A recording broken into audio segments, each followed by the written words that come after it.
JNT, we had a crazy freaking weekend. Some awesome games, but let's be honest, the games weren't the most interesting thing that happened this weekend. LS suddenly gets booted on live broadcast, or at least they announce it on live broadcast. TSM is benching one of their players after 4 games, and they release a coach. I don't even know if we know which coach it is yet. And somehow FlyQuest is at the top of the standings, and EG is more towards the bottom of the standings. It is actually really interesting right now in the LCS, which is a good thing to have, but unfortunately, it might not be as interesting as it would have been had LS stuck around for the whole year. Episode 74, guys, Clown Fiesta podcast with Blue Jay and JNT250. Jinter, let's just start with LS talk. We have to. This was messed up to say the least. Yeah, it was pretty weird going into Saturday, last game of the day. It was Cloud9 versus CLG, and everyone was like, okay, there's the reason why CLG usually plays at the end of the day. It's because they're bad and their games are boring. However, we kind of got, the bombshell dropped on us like literally 5 minutes before Champion Select started that LS was getting released from Cloud9 and that they're promoting Max Waldo to the head coaching spot. And basically, shit just completely hit the fan, both on Reddit, Twitter, Twitch chat, on the broadcast themselves. Even, I don't remember who was casting the game. I want to say it was like freaking Kobe or was freaking somebody else, maybe. I don't remember who it was either, and I think Travis Gafford made this point that like the game was not the interesting thing at that point in time. Like people are like half watching the game, and everyone's just looking on Twitter. Like someone give some clarification. You and I, well, and everyone that we were sitting in the Discord with, we're all sitting there like, okay, when are they gonna say, haha, JK? Like good prank, guys. Just waiting for that, like we got you moment, and it never came. Yeah, it basically wasn't until like LS took to Twitter himself and said, "Oh, like I only found out about my release 4 hours prior to the game starting," which kind of made everyone realize, like, "Oh shit, it's not a joke. This is actually happening." Because I thought it was a joke. I was I think confused. Like, so many people thought it was I mean, I said to you, I was like, guys, this is a joke. Like, I'm just waiting for them to say ha ha so we can move on. And like the broadcast, when they're announcing it, they are hella serious. So like you're going back and forth in your mind, like, okay, are they serious? Or like, is this like a really good prank? Because it's of course it's gotta be Cloud9 to have something like this happen. The biggest meme like memer or memers, whatever you want to say, like this org memes more than any other org in the LCS. And so you think this is just like some really good meme, and it wasn't. yeah, and then I mean, we can touch on like the game just really quickly because everyone was pretty much concerned right off the bat. And people had very strong opinions about like the whole draft, the Cloud9, the draft and approach they took in that game against CLG, because everyone had pretty much been accustomed to crazy drafts, the weird picks when it comes to LS and his style of coaching and kind of what he's been preaching for the majority of his career. And then everyone, like, Cloud9 played the super standard comp. They got absolutely smashed by CLG. And then everyone took to Twitter and Reddit once again, basically saying how Cloud9 is going to be doomed because they don't know how to play standard and they practiced, all these weird picks so much. And now they're completely abandoning them. And, they're basically now like months and months have been wasted. And, there's a lot of opinions on social media that night. Okay, so I don't want to get into the game stuff just yet because there's just so much else to talk about. So like yes, the game was a disaster, but you could easily be like, well, a lot of the players might be distracted because hey, their coach just got let go that day. Some of them maybe not even knowing up until like the game. I don't even know. But there's just so much to attach to this. There's a bunch of people that are pissed off at Jack. Let's start with that actually. Um, do you think the backlash that Cloud9 is getting for this is just or unjust? Um, well, it's pretty much well, yeah, it's unjust until they come out with their reasons for it. Because it's pretty hard to really comment on whether or not his firing or release was rightful or like we need to find out if the math adds up here. Like Right. a lot of people on Cloud9, both Fudge and Max Waldo and even Travis and Mark, I think, said on Hotline League, like we're gonna get some answers pretty soon here with the reasons why. So once we figure out those reasons, we can then be able to correctly judge what is actually going on in the situation. Like I don't want to get too far down the rabbit hole, but I think fans and people who are fans of LS should know that his coaching and his coaching style is very unorthodox in terms of what he likes to do with players, play styles, champions, even practice within a team. Like LS Hmm. is somebody who's very vocal about like doing 1v1s, doing internal scrims rather than scrimming other teams. So like I don't want to go too far down the rabbit hole, but maybe the Cloud9 roster and even the Cloud9 higher ups, I guess probably just mainly be Jack or whoever is the GM of the team. I don't even know who the GM of Cloud9 is at the moment, but maybe they took issue to the way that LS was just running the team in general. Whether that's the way that they practice, the way that obviously the results on stage don't that doesn't necessarily add up because Cloud9 had been doing quite well. They were 3-1. Their only loss was TL. I think that's a very reasonable team to lose to. So we're gonna get answers soon. We've been told, and then we kind of have to go from there. But as of right now, like I don't want to throw too much shade on either C9 or LS until we kind of know what's going on.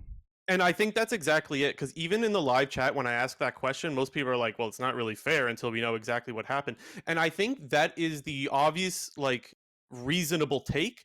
But I think when this news drops and people aren't really thinking about being reasonable, people are just really like uh, tweaked out over the information that people just insta take to Twitter and instantly go right after Jack to be like, why aren't you explaining any of this? There could be a very good reason why he can't explain it just yet. There might not be. Who knows? So I think obviously the backlash for C9 isn't fair until we find out what the hell went down. Now, my initial reaction was he must have done something. And because you heard from Fudge saying like he's not really surprised that he was let go, and like I kind of saw it coming, so he must have done something.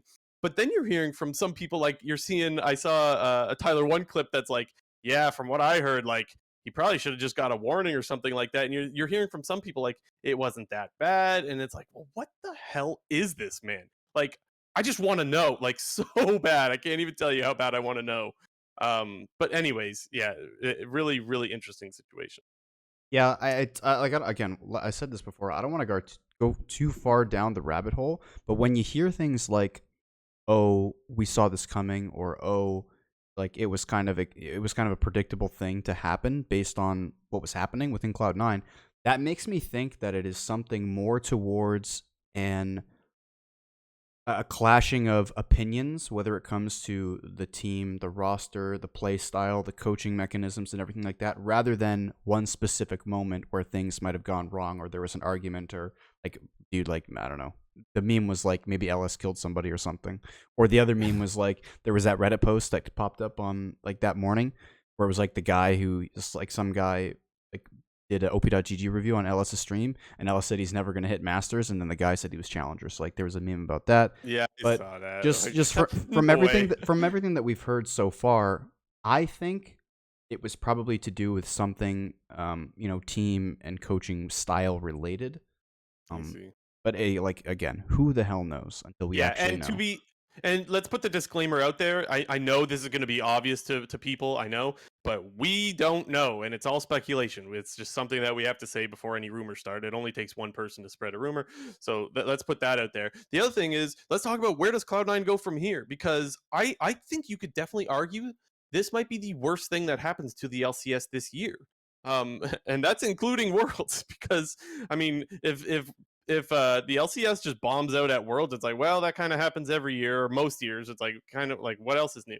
But this was like, what was the most exciting team to watch draft? It was Cloud9. Does that change? Probably a little bit, at least a little bit, I would say. Who's the most exciting team to watch on the Rift was also Cloud9. Does that change? Yeah, probably a little bit at least. And who was the person with the most to gain or lose? It was LS. Like this was a guy that was set up streaming. He didn't have to go to a coach. He always has like a lot of like really hard opinions on what he thinks. And that was being put to the test. And we just got a little bit of a tiny taste, and that's gone now. And like he gave up streaming to go do this. It was such a big gamble for his career in my eyes, and we're never going to find out if that gamble paid off or not. And I know some people are already saying that after 4 games, like it was proven that it could work. And to me, I'm not so sure. 4 games is nothing. Like I don't really think that tells us much of anything whatsoever. And so I think this is just a huge buzzkill. And I think that yeah, again, I don't think there's anything else that will happen worse in the LCS this year. Knock on wood, of course.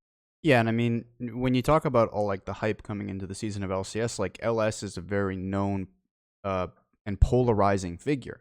whose opinions and stances and views on the game, either you're completely with him or you're completely against him. And those kinds of thoughts and ideas really bring in a lot of outside attention from people who might not necessarily watch the LCS, because they either have these very strong opinions of LS and are very positive, thoughts and views on his ideas.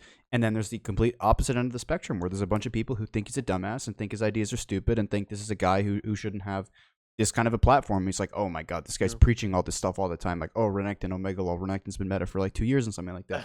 And those people were going to be drawn to the LCS, and most likely, you're going to lose hold of all those people. And we didn't, like, as you kind of mentioned, like, we didn't get answers. Like, we didn't really get that gratification or satisfaction of, oh yes, LS did really well, or oh yes, he crashed and burned. And like, yeah, It's the worst that we got a taste. The fact that it was teased, because for so long with LS having like these really controversial opinions, so many people always wondered if LS were to coach, like what would it look like? Even was it last? Yeah, it was last year where he almost ended up coaching T1, right? And it was like that would have been hype as well. And now it's like we finally got him to coach for just a little bit, and well, that just went kaput. Okay, I want to again though. Let's go back to the question of where does C9 go from here? Do you think we continue to see some of these crazy drafts? um, I think so. I think we'll see it like every once in a while. I don't want to say I know this, but I mean, like, we did in Fudge's interview that I did with Travis. He did kind of say like the thoughts and ideas that LS brought to the table when it came to the draft and it came to these sort of enchanter mid picks, like that was something that still resonated with him and with the rest of the players on the team. So do I think that they're probably gonna, like, we are gonna see some more enchanters met at some point, or are we gonna see some pretty wacky play styles? Yeah, we'll probably see it again. But do I think we're gonna see it every single week? No, I don't. I mean, Yeah, exactly. I think we're just going to see it far less. That's yeah, my issue with it. instead of we get it maybe one every other game, like we get it once every other game, we get it like once every 4 or 5 games, or like it's kind of a strategy that you can pull out in a best of series should your back be against the wall, you're down 2-0, you're down 2-1, or like you need to sort of throw your opponents off in a sort of game 5 situation. Like, that's where I feel like we're going to sort of see these picks or these strats come out maybe.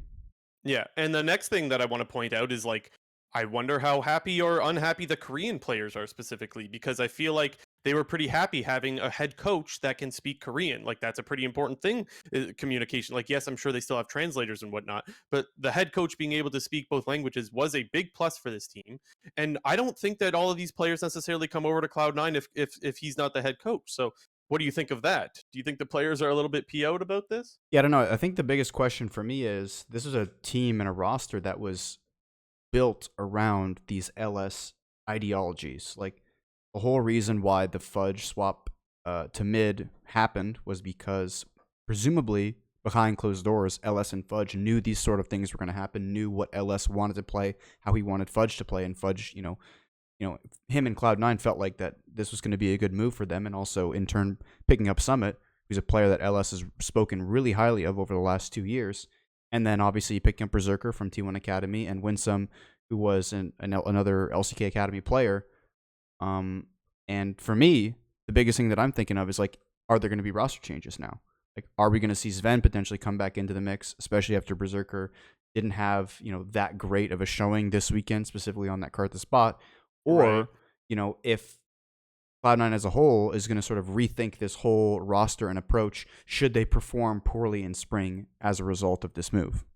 And in theory, the answer would be no, just because obviously, like Max Waldo was an LS guy, and like even Fudge is still on the team. Like there's still some LS pieces, if you will, on this roster, despite LS himself not being there. So my guess is like I don't think you're going to see the swap. The other thing too is like Berserker's playing Karthus. It's like everyone can have a really bad game, especially if you're playing like a non-traditional AD. I don't think anybody is going to be like, wow, this guy needs to be benched. You know what I mean? Like, because he popped off on Aphelios just last week. Like, let's not forget. Like, he actually has looked pretty good so far, and everyone's going to have a run it down game every now and what was the last thing I wanted to ask you? Oh yes, as our C9 guy, I want to know how the outlook of the season is for you. Are you like, oh shit, this shit might go down, or do you think like they're going to be just as good? What are you thinking after these moves? How has your outlook changed for C9 this year? Well, I think, even going into the season, knowing what the roster was going to be and knowing what, LS being the coach, like, with the knowledge of that going into the season, I wasn't expecting Cloud9 to be first or second for that matter. Like I thought both Team Liquid and 100 Thieves were going to be better teams than Cloud9. Probably by the end of spring, I think it was going to be a real possibility that Cloud9 out of the gates was probably going to be one of the better teams due to them having strong individual players and them being able to play these sort of off meta comps that people aren't going to be practiced against early on in the season. And I kind of knew all along it was going to be way more telling what the team was going to look like the later the season went on and when the best of series came into play. However, now I think, we'll get into a little bit later, but I think the whole league is a little bit weaker than what I thought it was going to be. Like we're kind of seeing teams like Dig and we're seeing like Interesting. teams like EG struggle. And we really only have TL and 100 Thieves and now sort of FlyQuest have kind of put their mark on the league saying, "Oh wait, these are all really good teams." And I mean, I think even post LS, Cloud9 is probably still a top 3, top 4 team. You just reminded me of the prediction. So stop me if I'm getting this wrong, but did he not predict they would win spring and summer, and that if they didn't go to semis, it would be a failure at Worlds? Is that am I getting that right? I don't remember about winning spring and summer, but I remember about the Maybe making semis at Worlds. maybe somebody in the live chat or in the comment section on I YouTube can said help that me out with that. I said that TL was going to win spring and summer. I don't know if that's what you're thinking of, but No, I'm talking about LS saying that. Okay, so yeah, someone in the live chat, thank you, Moyo, helping me out, saying yes, that is what he said. Um, yeah, so that's the biggest, I don't know, blue ball of all of this is like that's what was on the line, like a huge prediction. Like this is if we don't get this, it's a failure, and that's just another add that onto the list of things of why this just sucks so much. Yeah, just absolute trash. Before we move on from Cloud9, let's talk a little bit. Now let's get back into the stuff that we saw specifically this weekend. You mentioned the CLG game was an absolute disaster. Did you have any other thoughts on that game specifically, or did you want me to go? well, I don't know. I thought it was really. I mean, okay, how am I supposed to say this? After the game, like I said, people quickly took to social media to just really talk about how like, oh my god, like LS has gone from C9, all these problems are now going to start cropping up, and this team is going to drop in the standings hardcore. But Max Waldo in like his post game sort of interview that he did with Travis was like, this game, it was kind of like a problem that we've been seeing throughout. You know, what am I trying to say here?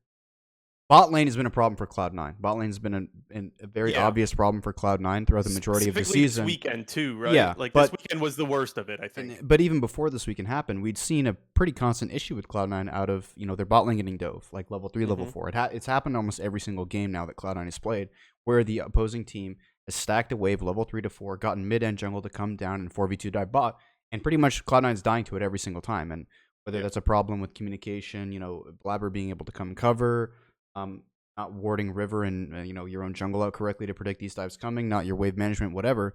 And Max Waldo kind of just straight up said, like, these are problems that we've already known and are trying to fix. And, it's not like LS being released moments before the game was the reason why we lost this game. I So agree. Yeah. you kind of saw the same of that in the TSM game where the same thing happened. I mean, they got dove on a stacked wave, level 3. They did it again, level 5, and then level 6. So, Yeah. I mean, Cloud9 obviously has some issues in the bot lane.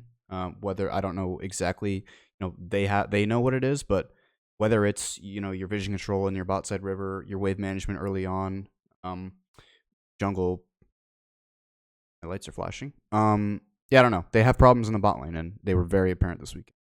The only thing that I'll add is like it's not a good sign when Blabber is falling behind contracts in the jungle. That was something, and like of course when your bot lane is getting absolutely smashed, like there could be a reason for that. Like it's not as simple as contracts has higher CS, must be playing better, lol. But still though, it still does say something when Blabber's falling behind contracts. And the other thing too is that in that game, um, Summit is like the only thing that you have going for you. He's getting a lead against Jenkins in the top lane, and he ends up getting picked off a fair bit in the side lanes, which I've been pretty critical of LCS players for. I talked about that a fair bit. However, in that game specifically, I don't mind because I think you are so far behind and you need to take risks of trying to apply pressure in the only place that you have or you have the ability to apply the pressure. And so I wasn't too upset with Summit getting picked off in the side lanes in that game specifically. He's the only one that could actually do something and get something for Cloud9.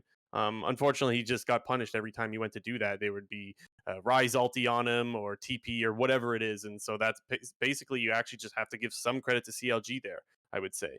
Um, in the TSM game, a little bit different. You had Karma top the roaming top lane, and they just went and dove bot again.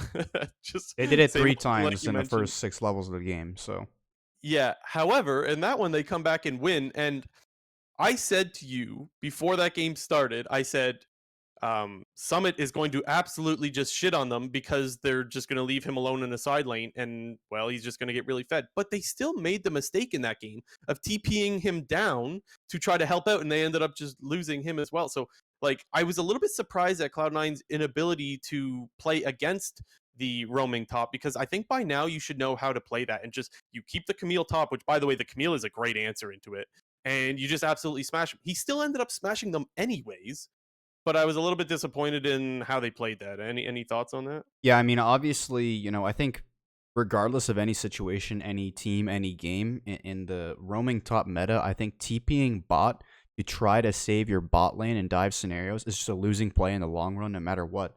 But even like him TPing bot, he TP'd late as well. Like when Berserker was pretty much almost dead by the time he pressed the teleport button, and obviously teleport's a 4-second channel, Yes. and Winsome then died, and then I think Summit got redove right after, didn't even get the wave, so he ended up dying as well, and like this kind of that really kicked off like TSM's early game, because yeah, sure, like you were getting ahead sort of in your bot side of the map with this roaming support sort of funnel meta. That's the kind of people are kind of just reverted to calling it funnel meta, and honestly, that's what it feels like. It just feels Yeah, like it you're does feel funneling that your way. ADC, and It's a but trade, right? You're funneling your ADC to funnel, and you're letting the enemy funnel their top laner. It's a trade, pretty much, is what the way I look at it. yeah, but I mean the main thing to take away from I think both this game, and we'll get into TSM a little bit, but even the Hmm. previous game, like Camille seems like a really good answer just in Yes. general to this roaming top strat, specifically because it's one of the strongest split pushers in the game, just due to the nature of her champion with Sheen, with the Q auto resets, and also the ability to lock down that super giga fed ADC with the Camille ult. And we kind of saw Cloud9 do like a bit of a dive comp. It was a weird dive comp, but I think you could classify it as a dive comp with the Camille being able to ult in, the Nocturne ult being able to follow, and you also had this very interesting bot lane pairing of what the hell am I trying to say? Senna and Karthus being able to sort of drop their ults over top to both shield and deal damage to the enemies. And I think you sort of saw once Cloud9 kind of figured out what they needed to do to win the game in the mid game, and TSM had no response to Camille on the sideline, it was kind of just GG from there. Like TSM didn't actually even generate that big of a gold lead during that No, game. they didn't. Obviously, they were up like 9-0 in kills, but I think the highest goal lead they ever got was like 1.8k, because Summit was doing such a good job of, running it down in the side lanes of just mashing towers and getting as much gold as possible. Um, but Camille seems like the champ. It feels like, Yes. in week one, we saw a lot of Graves and Gwen because, okay, these are two champions that have really strong wave clear, and when given a lot of gold, can be absolute monstrosities. But Camille has this sort of added element of being, maybe not as strong of an individual split pusher and, wave clear as these other champions. She's such a great team fighter, and she has that lockdown potential in ADCs, and it just seems like a really strong pick. I think we mentioned this last week. I think we mentioned. I remember saying a few champions. I'm pretty sure Camille was one of them, because her mobility is great in a side lane to be able to split, and her mobility is great to engage, like you're saying, and lock down someone, and honestly just one shot them. You have a good engage tool if you want it. You have a good split tool if you want it, and so that the ability to have multiple options is why the Camille works so well. And of course, her scaling is great. She kind of becomes an assassin when she's fed like that. Like, is she assassin? No, but when you're fed like that, yeah, she's an assassin now. So there's that. Last thing before we move on to TSM, or I see you're having I some have no trouble more with the lighting lights. still. You're having trouble with the lighting. Last thing before we move over to the TSM part of this is there was a lot of people wondering if Fudge was griefing with the whole, or C9 was griefing with the double Leandri's build, myself included. It turns out that he later admitted, like, no, this was not like an homage to LS. Like, it was just an incorrect build. I And don't buy it. so, yeah, the thing is, I don't know. I believe him. I do believe him. I I don't think buy he's it for a telling the truth. second. But I will admit that when he said that, I went, kind of like, I don't know. Because I remember saying to you while we're watching the games, I was like, I'm genuinely wondering if they're griefing. Because Griefing is literally doing something that gives you a lesser chance of winning the game. Like that is griefing, and so there is a possibility that they were griefing with those items. However, me personally, maybe I'm too forgiving. I don't think so, but you think they were, eh? Yeah, Okay, interesting, 100%. interesting. Before we move on to TSM, just we've had a few, or quite a few new viewers lately, so I'm going to continue to remind you all to hit the subscribe button and let you know that we stream live on Twitch every Monday at 12 midnight or just past 12 midnight, I should say, EST around 9 p.m. 9:30 PST. The other thing is we are on Spotify, we are on Apple Podcasts, any Anchor supported platforms. And so if you want to find us, there are many ways to do that. And remember to go follow us and hit the follow button or hit the subscribe button, all that crap. Okay, TSM now. TSM earlier in the week are just like, hey, we're sending Shenyi down to Academy, and oh, also we're releasing a coach. And then boom, C9 just puts a huge nope. Well, I guess you could. Oh god, I was gonna say a cloud over top all of this, but that's I Cringe. can't avoid it. Yeah, I can't avoid. Anyways, they overshadow all of this by their bombshell news. But like TSM still, this is not. This is definitely good drama here, even if it doesn't live up to the LS drama.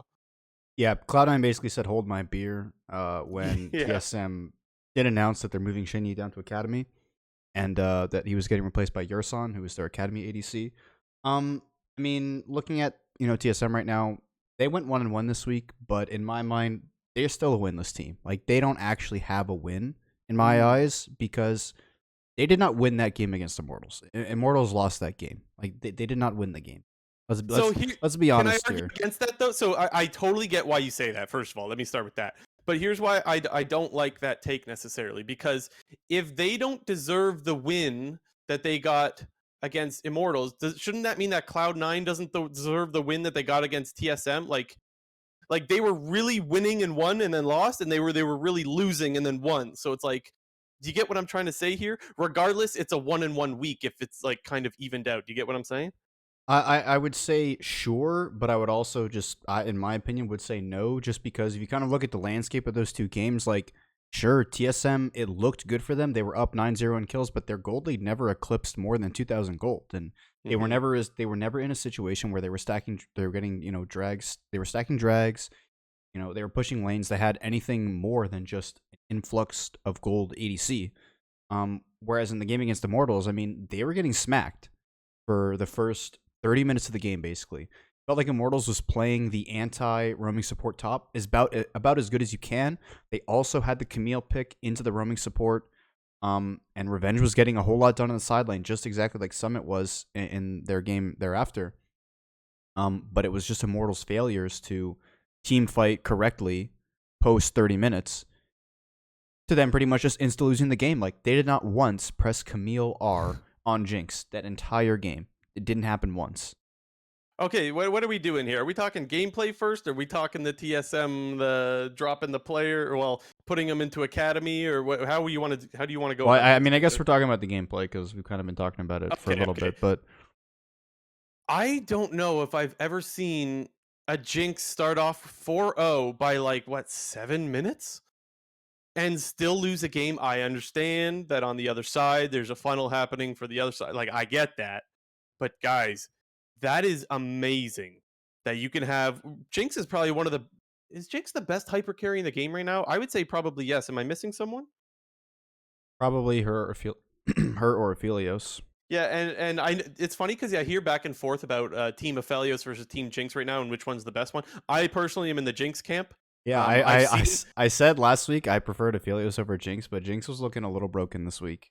yeah, you're But I back you're but I over don't to know. the Jinx side I now. do think that's partially because like it feels like whenever Jinx is like on the enemy team, like the other team just doesn't know how to team fight against it. Like they just like I don't know. Everyone is legit just run for the fucking hills, man, because Yeah. Jinx will just absolutely one shot you and reset on your whole team. Like it's just such a pentakill cleanup champion that it's like you're so afraid to make one little mistake against it. Um that you end up just kind of ceding so much of the map. Even if you have Jinx and like you don't want to fight, you don't necessarily have to just because you pressure them off every single objective by just existing. That and I don't think you get that with Aphelios. That's one of the things that I think puts Jinx a little bit ahead. But anyways, they still managed to somehow throw that game. I guess that's where you just got to give credit to Summit for just popping them all, right? Like you got to give credit to the other side for coming back, I suppose. Yeah, no, for me, it was much more. That game was more about Cloud9's ability to sort of create advantageous team fights, with their Fed Camille, and using Nocturne to dive, and then using the Karthus and Senna ults as these extra damage and shields over top of whatever was happening. And then when it wasn't about team fighting, it was about drawing TSM members around the map with the Camille and the split push, because there was nobody who was able to match Camille on the side lane. The person who consistently was doing it almost the entire game was Kaido. And then, they basically, when the Elder Dragon came up, was it Elder that came up? Yeah, it was Elder that came up. Cloud9 just did a great job of macroing around it and having Summit commit to the side lane, force Kaido to TP back into the base, and then Summit use his TP to then re-enter the fight at Drag and wipe the team and end the game. So, Yeah. and it was basically, like I said before, the complete opposite of that in the Immortals games, where Immortals just did not know what to do at all when it came to sort of split pushing post 30 minutes, when there were major objectives like Baron or Elder Drag or Drag Soul spawning.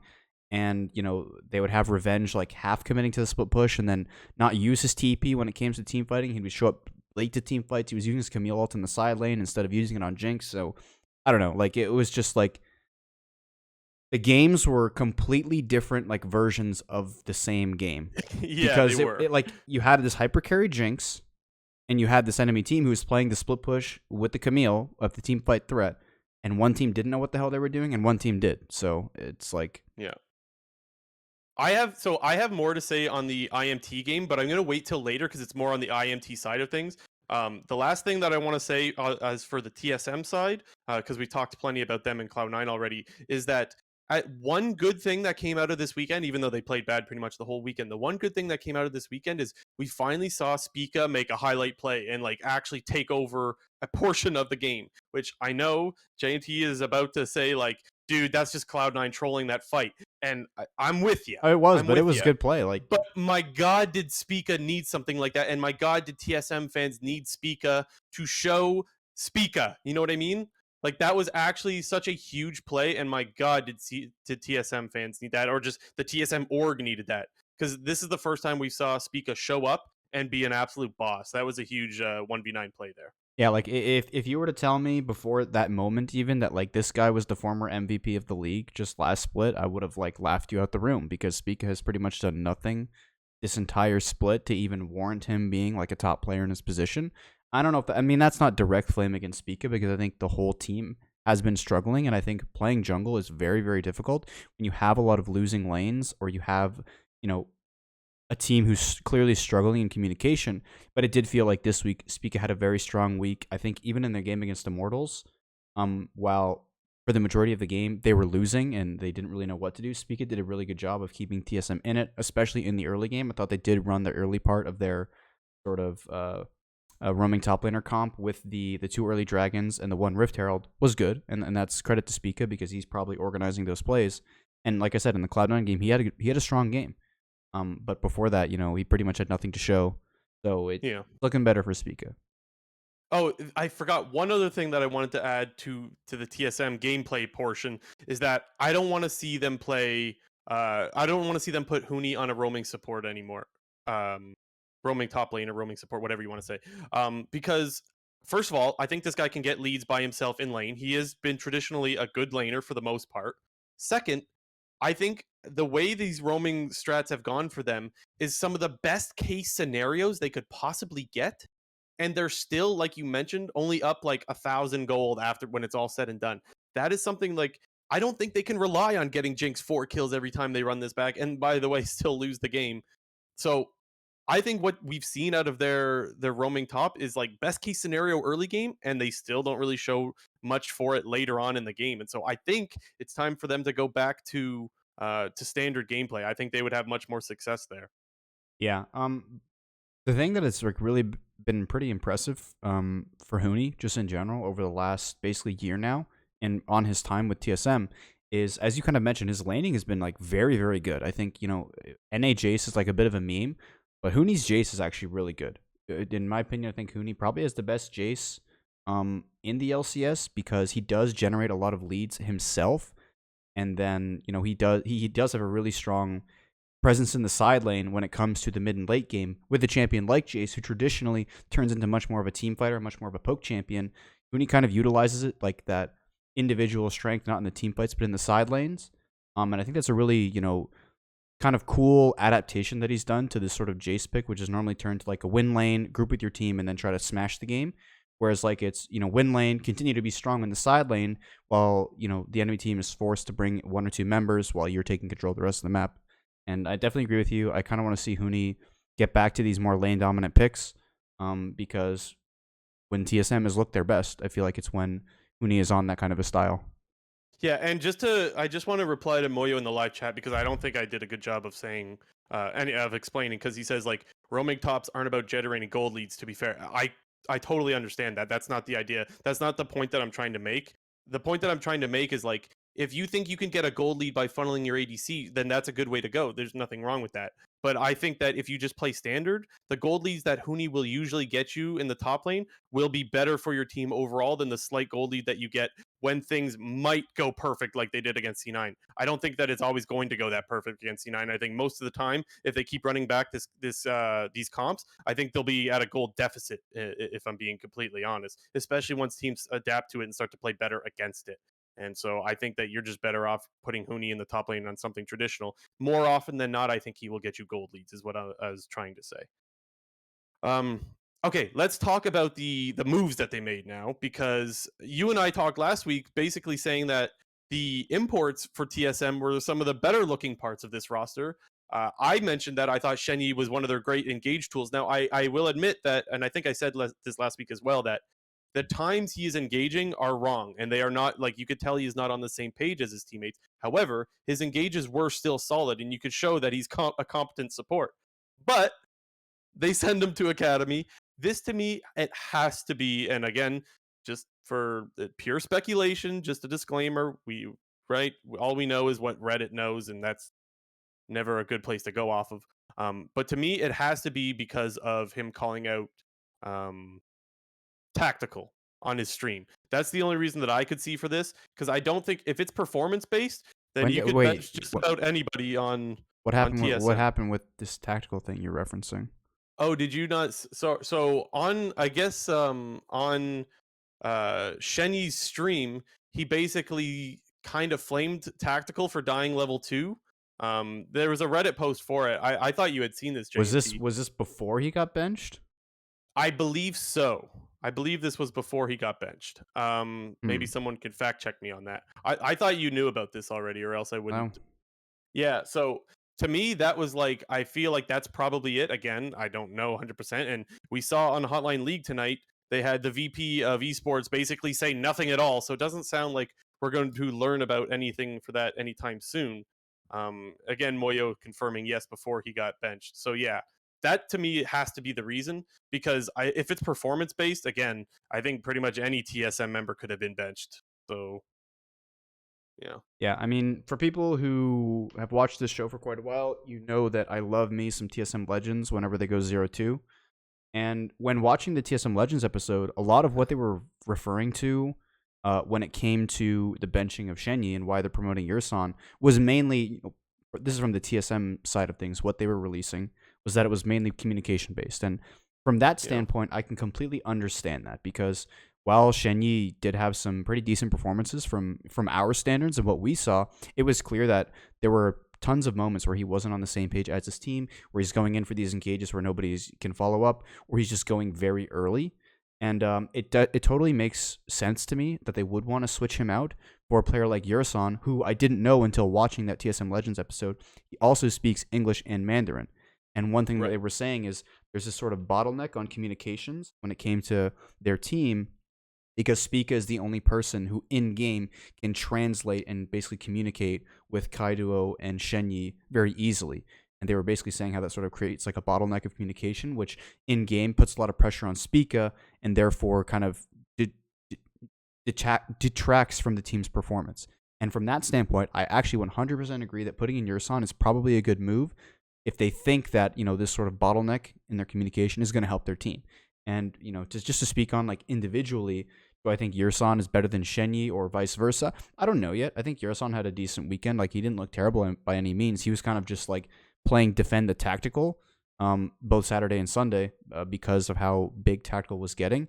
I think, TSM's reasonings for getting behind in that Immortals game and losing to Cloud9 are outside of their control.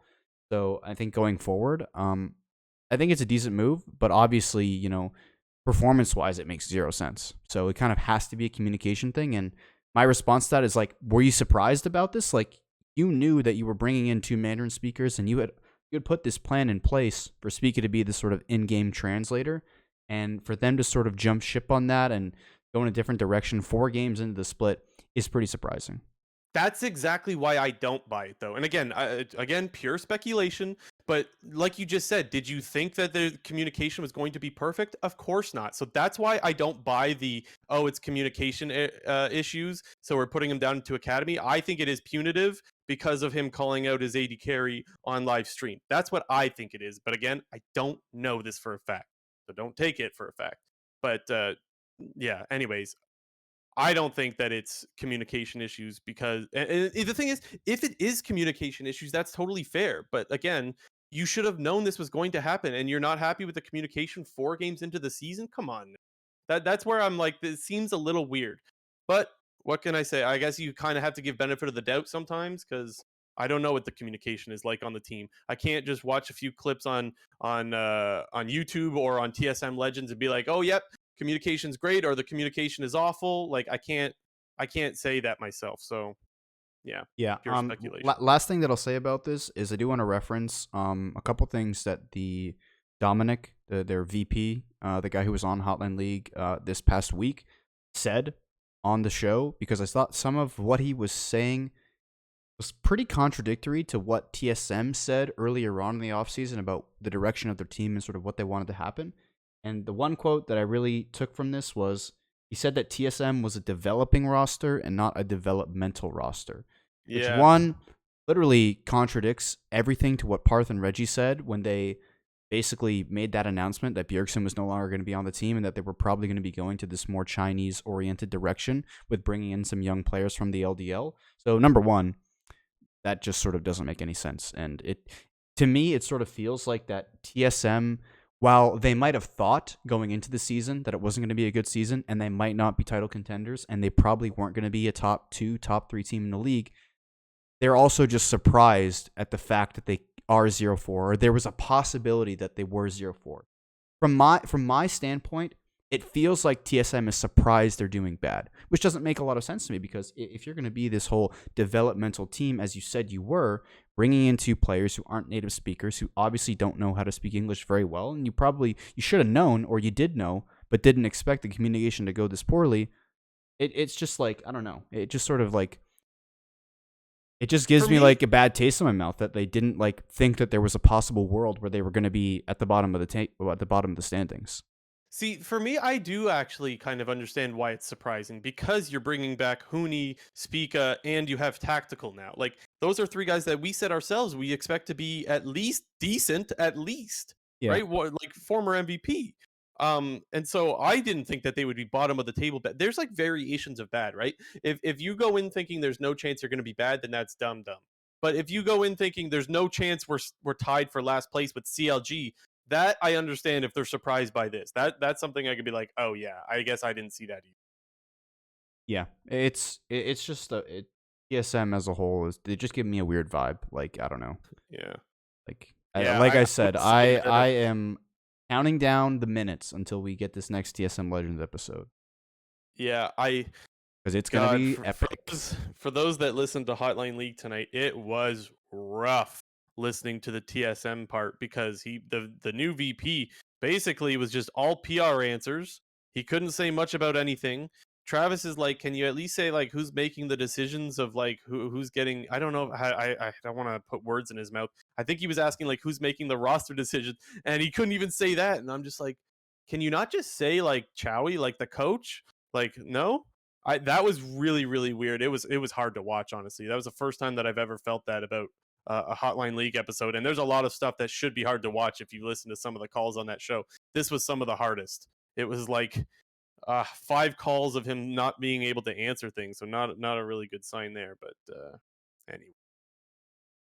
Okay, we've gone on for quite some time about C9 TSM as expected. We've expected that to happen. Let's get on to some of the rest of the league now.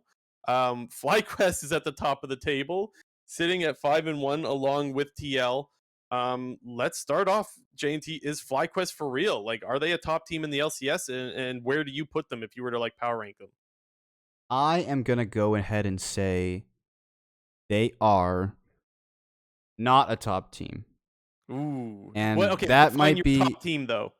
what I What's would top team for you? what I would define as a top team would be top 3 to 4. And I would place Okay. them more on the 4 to outside of 4 range. If I had to give them an estimate, I'm not going to use a whole number here and be a dumbass, like sorry, but like I would give them a 4.5. Like if one is the best, one is like first place, I would give them like a 4.5. And while you can say, "Oh wow, JNT, you're being like a huge pessimist and you're not a FlyQuest believer," they're 5-1, they're tied for first place right now. I think we got to sort of take a look back at some of these previous games because they were the first team to sort of adapt the Smite top in week 1. And dude, I'm not going to hate on them. Like, there is a ton of value in pulling out, quote unquote, I'm not going to say they're cheese, but a lot of people would say it's cheese comps to win games early into the season. I think that's exactly what you need to do if you are a team who's obviously not going into the season a top team, because those early wins are vital to the lower tier teams in order to make playoffs or make a playoff push. So I say good on them for doing that, but you got to realize, like, is that success sort of can the success be sustainable? And they've had some really good results so far. I think they beat 100 Thieves this past weekend. They looked really good. Takui has been looking really, really good, like one of their best players. But my problem is do I think it's sustainable? And for right now, I think I would have to say no. Damn, so do I. Because And man, I hate that we both have to say no. and the reasons why I say that is because I just don't have a ton of faith in Kumo and Jose Diodo moving forward. And I feel like right now, like I was thinking this randomly earlier today, like I'm going off on a small side tangent, like because everyone always compares the LEC and the LCS. I would say the LCS right now, their top laners are all really good. Like, I would say the LCS top laners are better than the LEC top laners right now. Whoa, hot take from JNT. Maybe it's a hot take, but like the only reason I say that is because like I was scrolling through Twitter and somebody said like, who's the best top laner in the LEC? And I saw the results and it was like Wonder, Otawamne, Broken Blade, Irit, and somebody else. And I was like, none of those guys are like that insane. Man. Dude, one of them, like, and it had Alfari in there. I was like, that guy's running it down. So, like, you tell me you're going to put him in, like, top of the best LEC top laners? I was like, now let me think of LCS top laners. Summit, Someday, who's playing insane. Impact, who's playing pretty well, despite EG not playing very well. Whippo, and who's my last one that I'm trying to think of, but I'm now forgetting. I forget. But moving on. Well, what I can say is I would agree with you that Whippo is the best out of both leagues. I would agree with that, but I don't think that's a really hot take though. But basically, in summary, I just don't think that Kumo and Jose Diodo are anywhere near to the level of the top laners and junglers in the league, and I think they're gonna get exposed sooner than later. Okay, so you said a couple of things that I like. So I also agree that no, they are not a top team. And again, I put them like top team. I consider that as top tier.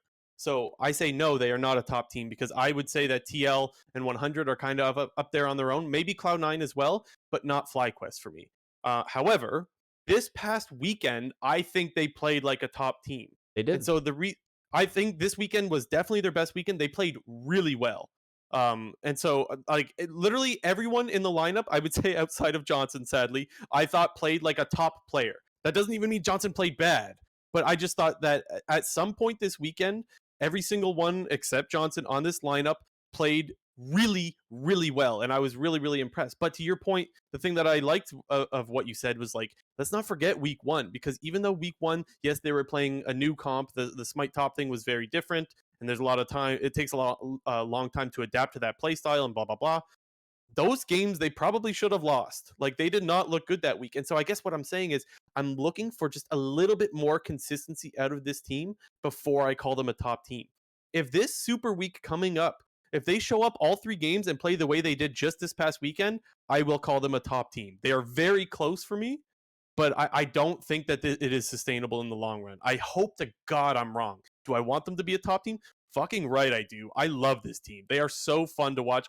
I think, first of all, I actually think Jose Dioto is playing great right now. I thought he had a really good weekend. His Hecarim was great. His Hecarim pressured so often in ways without even engaging. I remember pointing this out to you. The one fight, he just feints that he's going to go in and pulls all of 100 Thieves back because they're afraid of his engage, which allows Tukui to walk up and get the Event Horizon, what's the Vagar E, onto the Gnar and pick off a kill. Like, those are really subtle things that people don't normally see. And then there's his Lee Sin game. He had 3 kicks in that game that are just fight-winning kicks. Like, he is absolutely popping off. Then you got Kumo on the Trinimir. What a freaking game out of him. He's owning in top lane, in laning phase. He's being an absolute monster. And then he decides, I'm just going to go one-shot Abadage and all the 100T carries. That was What hilarious. an absolute monster. And then, I'm almost done my rant, I promise. And then, the game looks like it's slipping out of their hands, and Tukui makes a hero play and melts 4 100 Thieves members on the Vagar. What a fucking beast. And then, of course, Aframu on the Tom Kench against Dignitas was blowing so many flashes and finding so many engages on Tom Kench. I can't say enough about how well this team played this weekend. Again, I still think Johnson played well. I just didn't think he stood out like the others. This team is very, very close to being a top team, just not yet. There's my rant. Yeah, like I definitely agree. I don't want to sound like a FlyQuest hater because I'm not, and I'm actually glad that this team is playing really well, specifically Tukui, because from what I had seen in Lock-In, I personally thought that he was like going to be a good player based on what I saw in Lock-In. I thought, yeah, FlyQuest didn't really do that much damage overall in Lock-In. They went like 1-3 or 2-2 in the group stage and got 2-0'd in the first round by Team Liquid.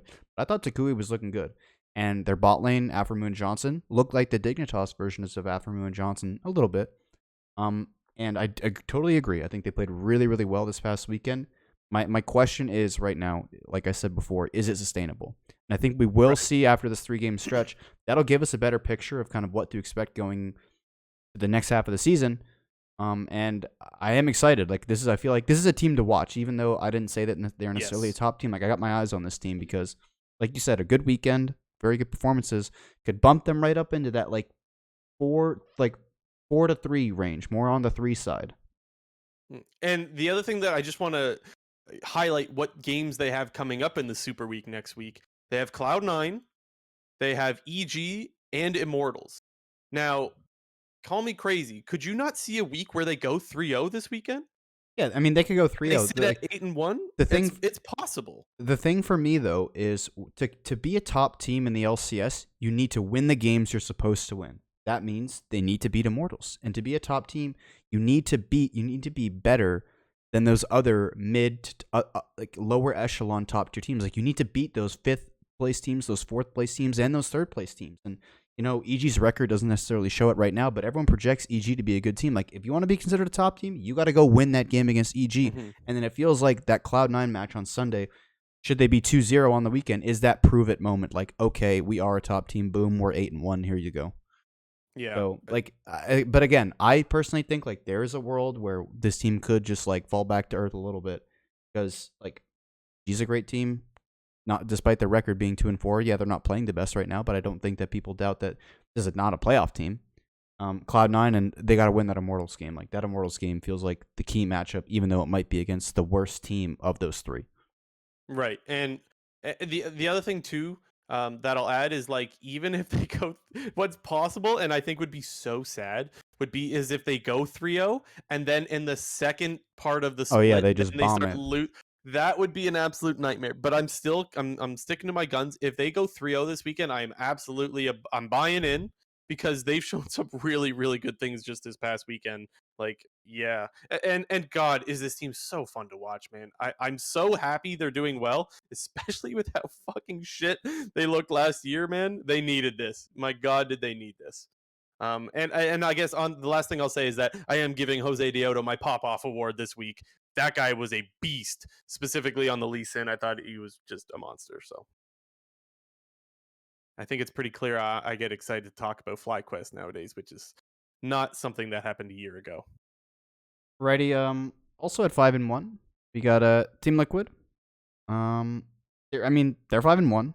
Their only one loss was to 100 Thieves in. Was it the first? It was either their first game of the split or their second game of the split. I do remember. Game 1. Yeah. Okay. I think so. Yeah, it was. Um, but I'm not going to beat around the bush here. This is the best team in the league, and it's not close for Yes. me Yeah. personally. I This is agree. this is the best team. The big thing, obviously, this weekend was Core JJ is back in the lineup. He got his green card. He's by well, I guess by all terms, he's a North American resident right now. Meaning that Ayla subbed out and Core JJ subbed back in.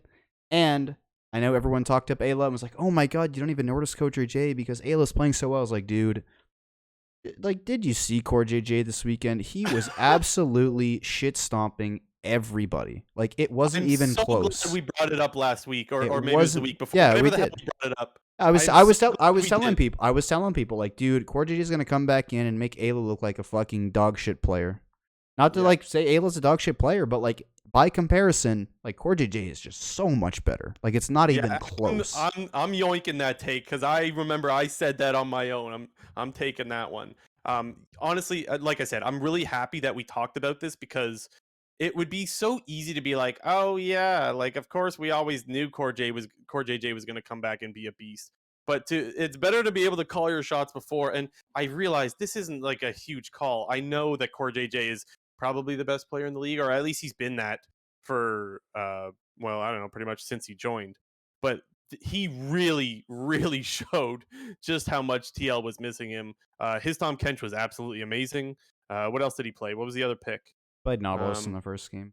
Right, and his Nautilus, man, he was actually impacting the map so much early, which is exactly what we were saying TL needed. And even Santorin started impacting the map. Okay, it was against CLG, so let's not get too far ahead of ourselves. They were absolutely hard bot gapping CLG, but we said we wanted to see Santorin be more proactive and make more ganks early on, and he did. So do I want to see it against other teams? Yes, absolutely. But he did it even if it was against CLG, and even though they're absolutely just shitting on their bot lane already, they still did it.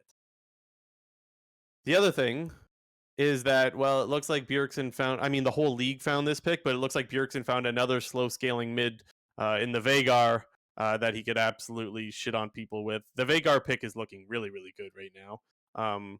It seems so simple for TL's playstyle right now. It's like, okay, win top, win bot, mid just chill, and we scale and kick the shit out of everyone, and and go next game. Yeah, I was just checking. Vagar is getting nerfed on the next patch, so I think that's this upcoming week. Vagar is getting nerfed. I looked at it. I Uh, don't think that's that big of a nerf. What do you think? What is they're nerfing the cooldown on his E? Did I miss anything else? I don't know. Yeah, the biggest like the reason why Vagar is like back in the meta, it feels like, is because I mean it was kind of like a fringe meta pick even before this season. Like it They was kind buffed of his like Q. yeah, no, well, yeah, that was the reason why the champion's broken. If you want to throw it back, like if people remember, like Vladimir got buffed at one point and became like a really meta pick. Not wasn't really super meta in competitive play, but became like a solo Q monster. And it was Hmm. because they reduced his spammable Q cooldown by 1 second. Pretty much copy pasted what they did to Vladimir, they did to Vagar. So for Yep. me, it wasn't surprising at all. This champion is like all of a sudden good again. I like the champion is just really broken. Like Niski was a big Vagar player, both on Cloud9 and on Fnatic. Nemesis was a huge Vagar player on his time on Fnatic. Like there are a good amount of like LCS and LEC players. I guess not a good amount, but there are a few. There are like two or three who have Vagar as like a pocket pick. So it's not surprising that this pick is now like popped back up for me at least. Yeah, the 1 second buff does a lot because you just have more ability to scale up and get more and more AP with that Q. Like it actually seems like such a good weapon, if you will. Just pure scaling, and that's exactly what Bjergsen has been doing with his Zillion or with his Corki. Like he's playing these slow, just scale up and smash them champions, and well, Vagar's another good one of those. So I mentioned last week that, like, do I want to see TL have more than one style? Yes, because I'm afraid that when it comes to international play, that it might not look so good. But it's hard to fault a team that is good at their style, and that's one thing that TL definitely has down pat right now. They play their style very, very well, and they're the best team in the league. Yeah, I I'll don't know. say For that. me, I mean, I feel like I've been saying this almost every single week now, but like and maybe like everyone's gonna be like, "Oh my god, JNT big hater," but like, dude, I don't think Bjergsen has been like doing anything special. Like, dude, don't get me wrong. Bjergsen coming back to the LCS and him being on TL and not being on TSM is like, oh my god, big news. That was a huge storyline coming to the split. But like, Bjergsen's presence on Team Liquid for me is not noticeable at all. And that sounds like a bad thing. It's not necessarily a bad thing because I think the majority of Team Liquid is centered around, so far at least, Bwipo and Hans Sama. And Bjergsen does seem to be playing this more quote unquote supportive role. But like you said, I want to see some Team Liquid games where we have this guy on an aggressive mid lane pick or more of that sort of carry champion. Like I want to see him on like an Akali. I want to see him on Right. I don't. There's not really a lot of like early game mid lane champions in the meta right now. Maybe like an Aurelia, maybe like an Akshan. Like we don't really know, but I think that'll sort of come with TL experimenting with a couple more play styles because I don't think like I can't even judge like Bjergsen's performances right now relative to the past because it just feels like he's not really been doing a whole lot. Not because he needs to, because the rest of his team is just winning so hard. Yeah, LeBlanc. JNT like Zed or Bed. Sure, dude, LeBlanc even. That's a good shout too. Like LeBlanc is like one of his pocket picks. Like So here's what I want to say. I only half agree with your pick or with your take because I think we want to see other things. Like, and I don't think Bjergsen has been this crazy carry player. But the other thing that the thing that I have to counter that with is like I don't know what else he could be doing on the picks that he's playing. You're playing to play slow and scale and then be a monster, which is what he's doing in these games. So for me, I don't think that. I think he's having more of an impact than you're giving him credit for. I just think it's difficult to do that on these kinds of picks to really, really stand out. If we were seeing the LeBlancs as pointed out in the live chat or those kind of things, or the Zed or Bed, if you will. yeah. That's my take on it. I want to see more styles, but it's hard to fault the guy who's playing the style perfectly. Oh Honestly. yeah, dude. Like, man, I'm not faulting him. I'm just saying, like, it's just hard to sort of judge his performances based on the past or based on the rest of the LCS because he's just kind of play safe and scale, and like that's a strat you can 100% do. But when we talk about this TL team, we know that this is going to be a team that's going to be representing us at international tournaments, whether it's MSI, Right. like whether it, who knows if it's going to be MSI. For sure, it's got to be Worlds. Like if this team doesn't make Worlds, like Jesus Christ, the region's doomed. Disaster. Yeah, like huge disaster. So like I know it feels like we always every time we talk about TL, we bring up like, oh my god, but like this wins an A, but like will it win international play? Like I feel like it's a very valid thing to always harp on and always talk about because this is a team that has been built to do damage at Worlds. Like, Yep. yeah. You got the last thing I'll say on is like Bwipo's still doing Bwipo things. Like that guy is aggro and makes the game really exciting. Do I think honestly, I think most of the TL games are a little bit boring, honestly. But I think thank God for Bwipo because I think they would be really boring without him. Yeah, out of the 5-1 teams, I think FlyQuest is more exciting to watch. But maybe things change. Who knows? It's only it was 6 games into the season, not a really big sample size. They just got the full roster back together, and we're seeing Core JJ able to have a lot of impact on the play on the map with his roaming. So maybe we see a lot more plays happening and things change. We'll have to wait and see on that. Next up is 100 Thieves. Now 100 Thieves, who did they lose to this weekend? That was a surprise. Refresh Immortals. my memory here. Right, Immortals. Wait, was it Immortals? Yeah. Oh, Yeah, they lost to Immortals. No, they lost to Fly. Oh, that was the week before they lost to Immortals. Yes. Yeah, wait, did they? Wait, who else did they play this week? They played Fly and they played Golden Guardians. Yes. Because Someday kicked the shit out of Someday was absolutely smashing the Gnar. What a surprise he's been, eh? Like last year he was not looking too great for 100 Thieves, and I know we've mentioned this before, but like he's really looking solid, man. To the point that like I've gone back and forth on who their best player is, and I'm going, well, Someday's looking really, really good. Closer's looking really, really good. I think their bot lane is looking good, not as good as they normally have been, but still good. The only problem with this lineup for me is Abadage. I thought last weekend, he started to look a little bit better, and I thought he started to come back into his own. And then this weekend, Abadage kept getting picked off in both games. Both games, I was really disappointed with Abadage this weekend. Being super award for him. He is just really careless and getting picked off when it matters, honestly. Like these are costly mistakes. He got picked off with a package, and honestly, you got to give Afro some credit for the nice hook that he had there. But like, if you got Corky package, don't get picked off, man. Come on. Like you have amazing movement speed, and you're unstoppable if you just package out. Yeah, I was a little bit disappointed with Abadage this weekend. It feels like a lot of the times when we do see Corky, there's the two different kinds of Corkies I find. There's the Corkies that when they have the package, they feel like they can chat out a little bit more because they have the package as that like last like It's like, oh shit, I'm about to die. Press package, I'm unstoppable. And then there are those other ones who kind of play it a little bit more safer and use the package as like your initial engage. And Abadog is definitely more on the side of like, well, I have package, so I'm gonna play up in your face, and then I'll just use it as an escape, and I'll just use it as like my emergency button. So I don't know. The thing is, though, Well, sorry, finish your thought. you're about to say, obviously, like it's such a strong like team fighting tool and great engage tool. Like I definitely think like, dude, when you have package, just like set up your team fights, set up your vision control, and just package in whether to engage or just like to set that sort of draw that line in the sand when it comes to taking objectives. Like people will be doing drag, like when you're halfway done drag, just like package that line right in front of it, and they can't walk through. And the other thing too is like, imagine if Abadage gets back to his form like we saw him last year. Like this team is now probably going to be able to compete with TL, and we have a much more interesting top two. Because right now it's clearly a top one, I think. And I think you get that really interesting top two if Abadage gets back to his former self. Which again, yes, it's only February, but like, come on, man, let's get her going here. We know he can be better, so I just want to see it.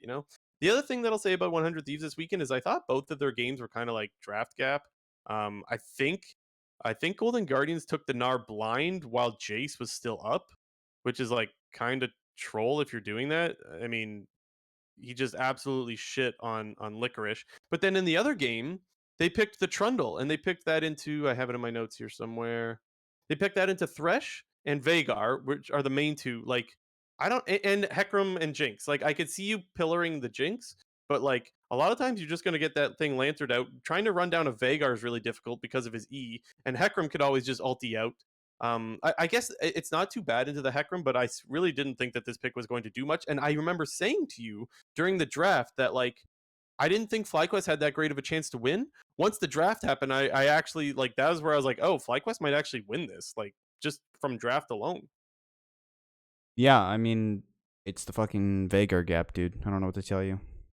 You really didn't like the Trundle pick when it got locked in, if I Oh recall my correctly. god, dude. Dude, I was like saying this, like Trundle is like one of the champions I play quite a lot in solo queue, and like I was saying, like I said before, like this week even happened, I was like, dude, like Trundle feels so bad to play right now because there's so like Trundle hates control mages, like God, Trundle hates control mages because normally, kind of in the meta right now, you're running AP mid and 80 everywhere else, so you basically always have to buy Ninja Tab A, and then you're getting absolutely owned by any sort of like tabbies, Ninja yeah. Tab.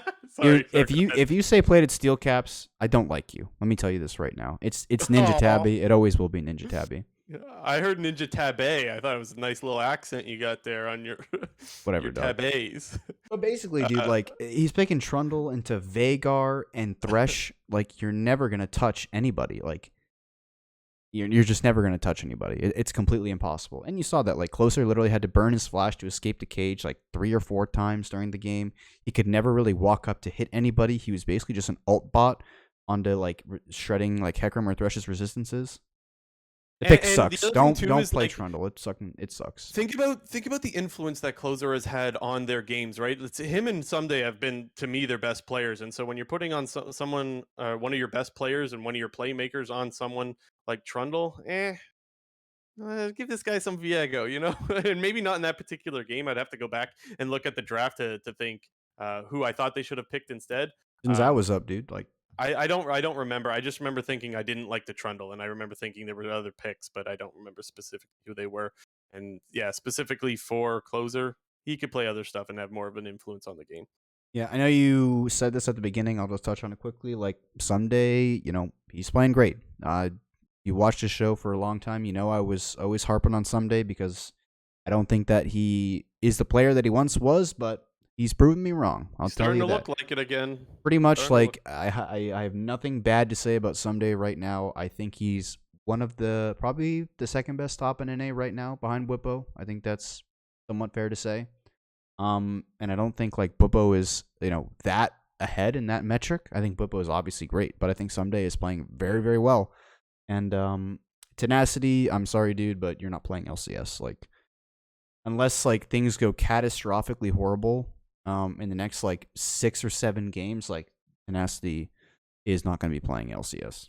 Yeah, and honestly, we talked a little bit about that last week as well, where it's like maybe that's what lit the fire under his ass, knowing that he's competing for his spot, and now you just see him like Dude, it's back to his old It's the Keith self. McBrief effect, dude. Like season 5 throwback when like TSM was gonna bench Turtle and they brought in Keith for like 2 games and then like telling you, dude, Keith was on TSM. I don't remember this. that was how Keith McBrief was babied into I thought he was LG. on. I thought he was on TL. No, his first team was TSM, and then Oh, I don't remember he went to this. TL. Dude, I'm God damn it! sorry. I'm the You said esport. season 5. I'm I'm the sorry. I'm the esports historian.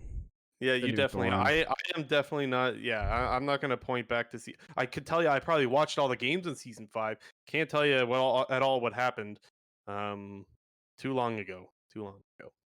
GGS is next. I Whoa, know whoa, people whoa, say whoa, GG. What? whoa! Why you adding the S there? Because you can't take GG. I'm sorry. I'm firm on this stance. You can't like GG is like the most common term used in anything esports or gaming. Like you can't take GG, man. And they were originally GGS, and so they're always going to be GGS to me. Um, we mentioned how they picked an R blind that was bean soup, and they got freaking destroyed because Jace and Aurelia were both open, and Aurelia is also really strong right now. They got hard punished with that. But in the Dignitas game, they absolutely rolled them. Yeah, You basically had lost an Olay just win lane really, really hard, which is a good sign, by the way, that they won lane that hard. And then they just pretty much pressured them off of every objective after that. Um, no matter where they went, no matter where they sent the bot lane, they were just getting more plates, more objectives. They pretty much just gave up one drag by like 20 minutes. They had everything else. They had both heralds. I think they had 2 drags of their own. They had a billion plates and just ran over them. And then they took a little bit of time to close yeah. out the game after that. But this team is looking really good in the early game, and that's where like if you want to be on the positive side of Golden Guardians, is the early games look pretty freaking good. And that's not anything I was expecting to see And going into the season specifically. I've said this before. I always prefer the teams who look good in the early game, but then might struggle to close it out, rather than do absolutely nothing in the early game and then somehow win games. Yeah, there's a lot of teams that never get those leads to be able to close them out. At least they have leads to be Exactly. able to struggle closing them out. Like Yeah, like it's a good bad thing. this game was completely over by 20 minutes. Like they had like a 8K gold lead at 20 minutes, but then the game somehow went 40 minutes, and I do think that was sort of like Golden Guardian's inability to just pull the trigger, because it wasn't like Dignitas was making plays to come back into the game. It was kind of just more like they had good wave clear with the Aphelios and the Corki to sort of kind of stall out the game, and it was kind of on Golden Guardians to go out and win the game. And they kind of just like they played it super safe. Like I don't think they did anything wrong per se. Like there's nothing I can point out and say you did this wrong, shame on you. It was more just like, well, we have the infinite scaling in Vagar. We have a great scaling pick in Jinx. Like, let's just play for Dragon. Let's play for Barons, and let's just like not lose the game rather than go out and win the game. And sure, that can be a problem because, as we've kind of harped on before, like this team does struggle to close out games.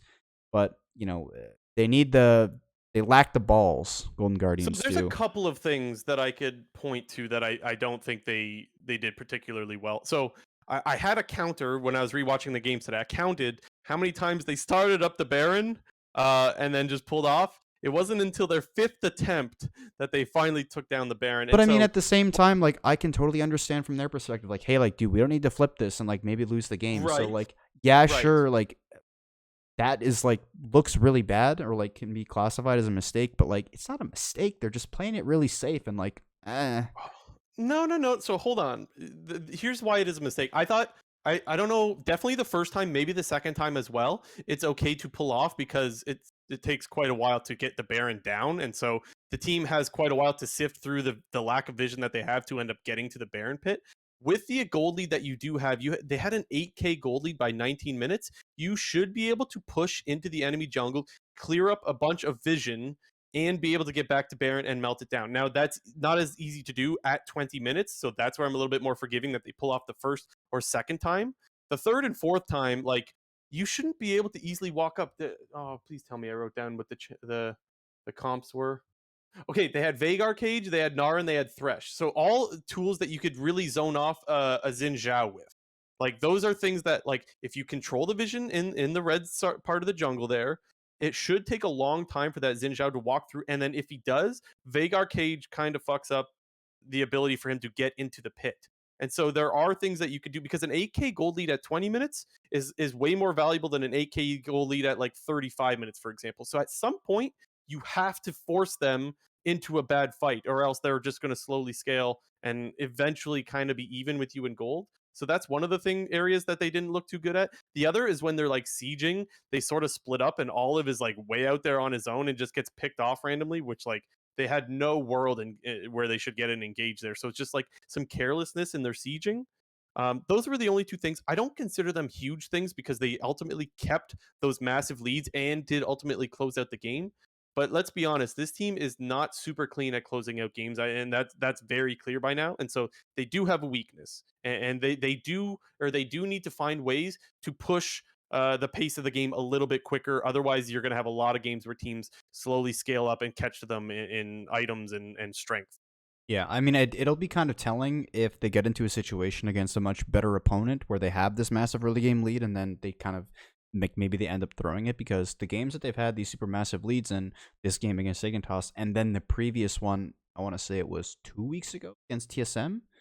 That was in week 1, I think, maybe it was last week. I'm getting my LCS weeks mixed up, I guess. Yeah. But that game against TSM was like, that was a game where they were like kind of throwing a little. I do Ask want to see. JNT what happened 8 years ago in C9 versus TSM. He could tell you, but 2 weeks ago, nah, nah, nah, nah, I could, yeah.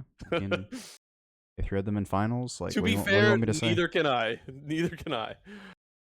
Sorry, I cut you off. What were you No, saying? I do want to see like these situations where they do play maybe these better opponents and how their early game kind of goes from there if they were to get a lead, because against the good teams, like when they're losing, like they're getting shit stomped. So it would be interesting to sort of see that middle ground where they go into the mid and late game on a very much more like even standpoint, and then how it goes from there. Like I'm a pretty big proponent in, you know, you can learn a lot from a team going into an even game state, because it's not like one team is massively ahead or behind and then naturally, mistakes will occur because either the team ahead is going to throw or the team from behind has to go for these very desperate plays.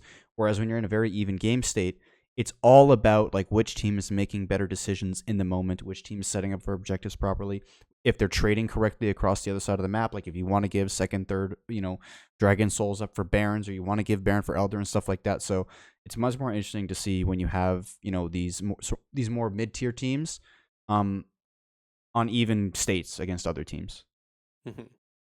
Okay, let's move on to Dignitas now. Now, Dignitas went 0-2 this weekend. There are some things that I'm worried about for this team, some slight things. But I didn't think their 0-2 looked terrible by any means. Couple of things that stood out to me is like, look, they're not getting the Jarvan every game, and River looks way better on the Jarvan than he does like the Udyr, for example. Um, the other thing is they're not getting the Caitlyn or the Lux or the Karma anymore, where they could just hard shove bot lane and get a bunch of prio that way. And so I guess what I'm saying is I want to see, someone says to dig too linear in the live chat. I'm kind of looking at that the same way. You need to be able to bring out other tools. You can't be countered.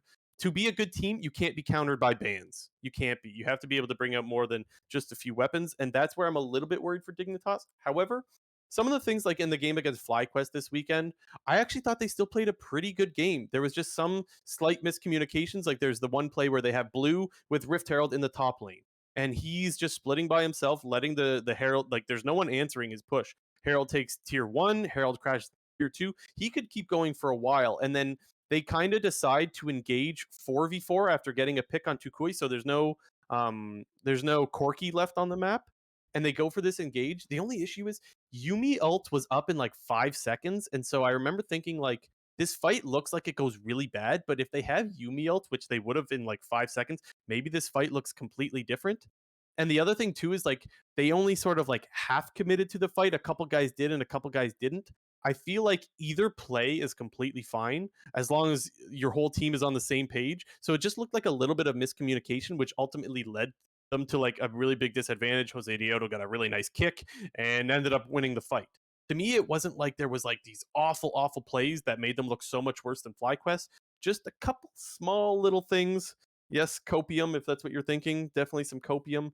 But I still think this is definitely a good team, and I think that they could take games off of other top teams in the league still, despite looking not as great this weekend. Yeah, I am. The main thing, I agree with everything that you said, first of all. So I don't really have a whole lot to add on that front. I will say though, their next 3 games in the Super Week are Cloud9, TL, and 100 Thieves. Uh-oh, the So test. yeah, this is a big test for them. I won't spoil the game predictions quite yet, but let's just say their record this week will have a Oh 0 no. and will have a 3 in it, and I'm pretty sure it's the bad kind and not the good kind. Hmm. So my main, like, I'm kind of just starting to question if the Dignitas that we saw in the lock-in tournament was actually the Dignitas that we have right now, because I do kind of agree with what you said. Like, when they're not getting the Jarvan and they're not getting this sort of these early bot lane priority champions, like, feels like they're a bit lost in the early game and they don't exactly like know what to do. Or it feels like this might have been a playstyle that just kind of was naturally occurring. Maybe like outside of the actual games that might have been very very prevalent in scrims. Like maybe bot lane was just winning all the time, and they were really great at knowing how to win the game through bot lane and getting objective control early on with drags and rift heralds. And now that's not happening, and they sort of have to do like a lot of on the fly thinking. And they have a big test. Like I said, C9 TL 100 Thieves, and I feel like we'll know where Dig is at after these next 3 games. Do you remember at the start at the start of the split we were basically saying 100 Thieves is going to have to find new ways to win because they always just played through bot and like well Yeah. now that you can't TP people. I feel like I'm going the same direction here with Dignitas. I am not giving up on them just because they had I don't even know if I want to call it a poor weekend. We'll call it a poor weekend because they went 0-2. Um, but I think I guess what I'm saying is they need to find other ways to win games other than just hard shoving with the Caitlyn and bot lane, the Caitlyn Lux or the Caitlyn Karma, whichever one you want to look at, and having River look really good on something more than just Jarvan. Now, I'll remind he still looked pretty freaking good on the Poppy last week.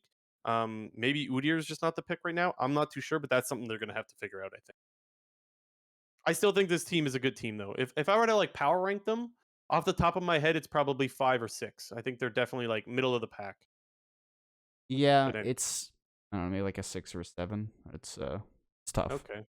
It feels like they had like they should have won that EG game. So like this team should be 4-2 realistically. But they're 3-3. So yeah.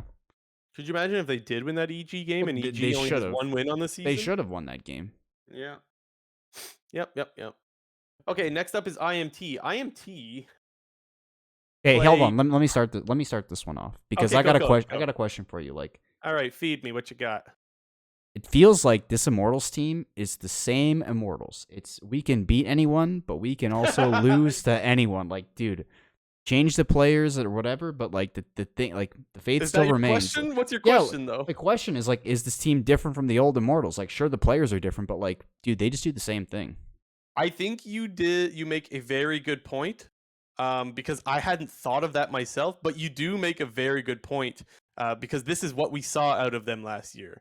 I did not think about that, but yeah, you're on the right track there. They actually, and the other thing that I'll say as well is that they played, and I think Azale pointed this out on broadcast. They played perfect in the game against TSM until they didn't. And I mentioned Yep. earlier when we were talking about TSM that I had more to say. Here's where I gotta go. They made 2 mistakes in that game. One was Revenge somehow getting caught in the base as they're like sieging with Baron buff and stuff like that. I don't know in what world you're engaging. That mistake wasn't even that big of a mistake. It was like, oh, whatever, XD. He got a little bit overconfident, was just doing some troll ass shit. Fine. They're still way ahead, not a problem. The Destiny play, when he flashes in Oh my to play goodness. tactical, that is just the biggest mistake. That is the biggest mistake of the game, and it's so costly. And the thing is, sorry, just itching my leg. The thing is that that's not even a bad play if it happens like 3 to 5 seconds later. It was just too early. Like it does not take very long for a Hecarim to run into an AD carry. All you had to do was wait for Hecarim. It doesn't take that long. Just wait the 3 or the 5 seconds and then flash flay. Unfortunately, he didn't. And then he just gives a free kill to Tactical. Tactical cleans him up, gets the reset. So now Tactical can run out of the Hecarim fear. And of course, Jinx is going off on resets now, and now the game's just over. Like there was 2 mistakes. Their macro was perfect. TSM was being run all over the map. There was nothing they could do. 2 mistakes cost them this game, and that was just so sad for Immortals and Immortals fans. My God. Yeah, we sort of talked about the sort of Camille, the way the champion sort of is played into this sort of roaming top meta right now, and Revenge did a great job in the side lane split pushing on Camille the whole game. Like he was side laning amazing.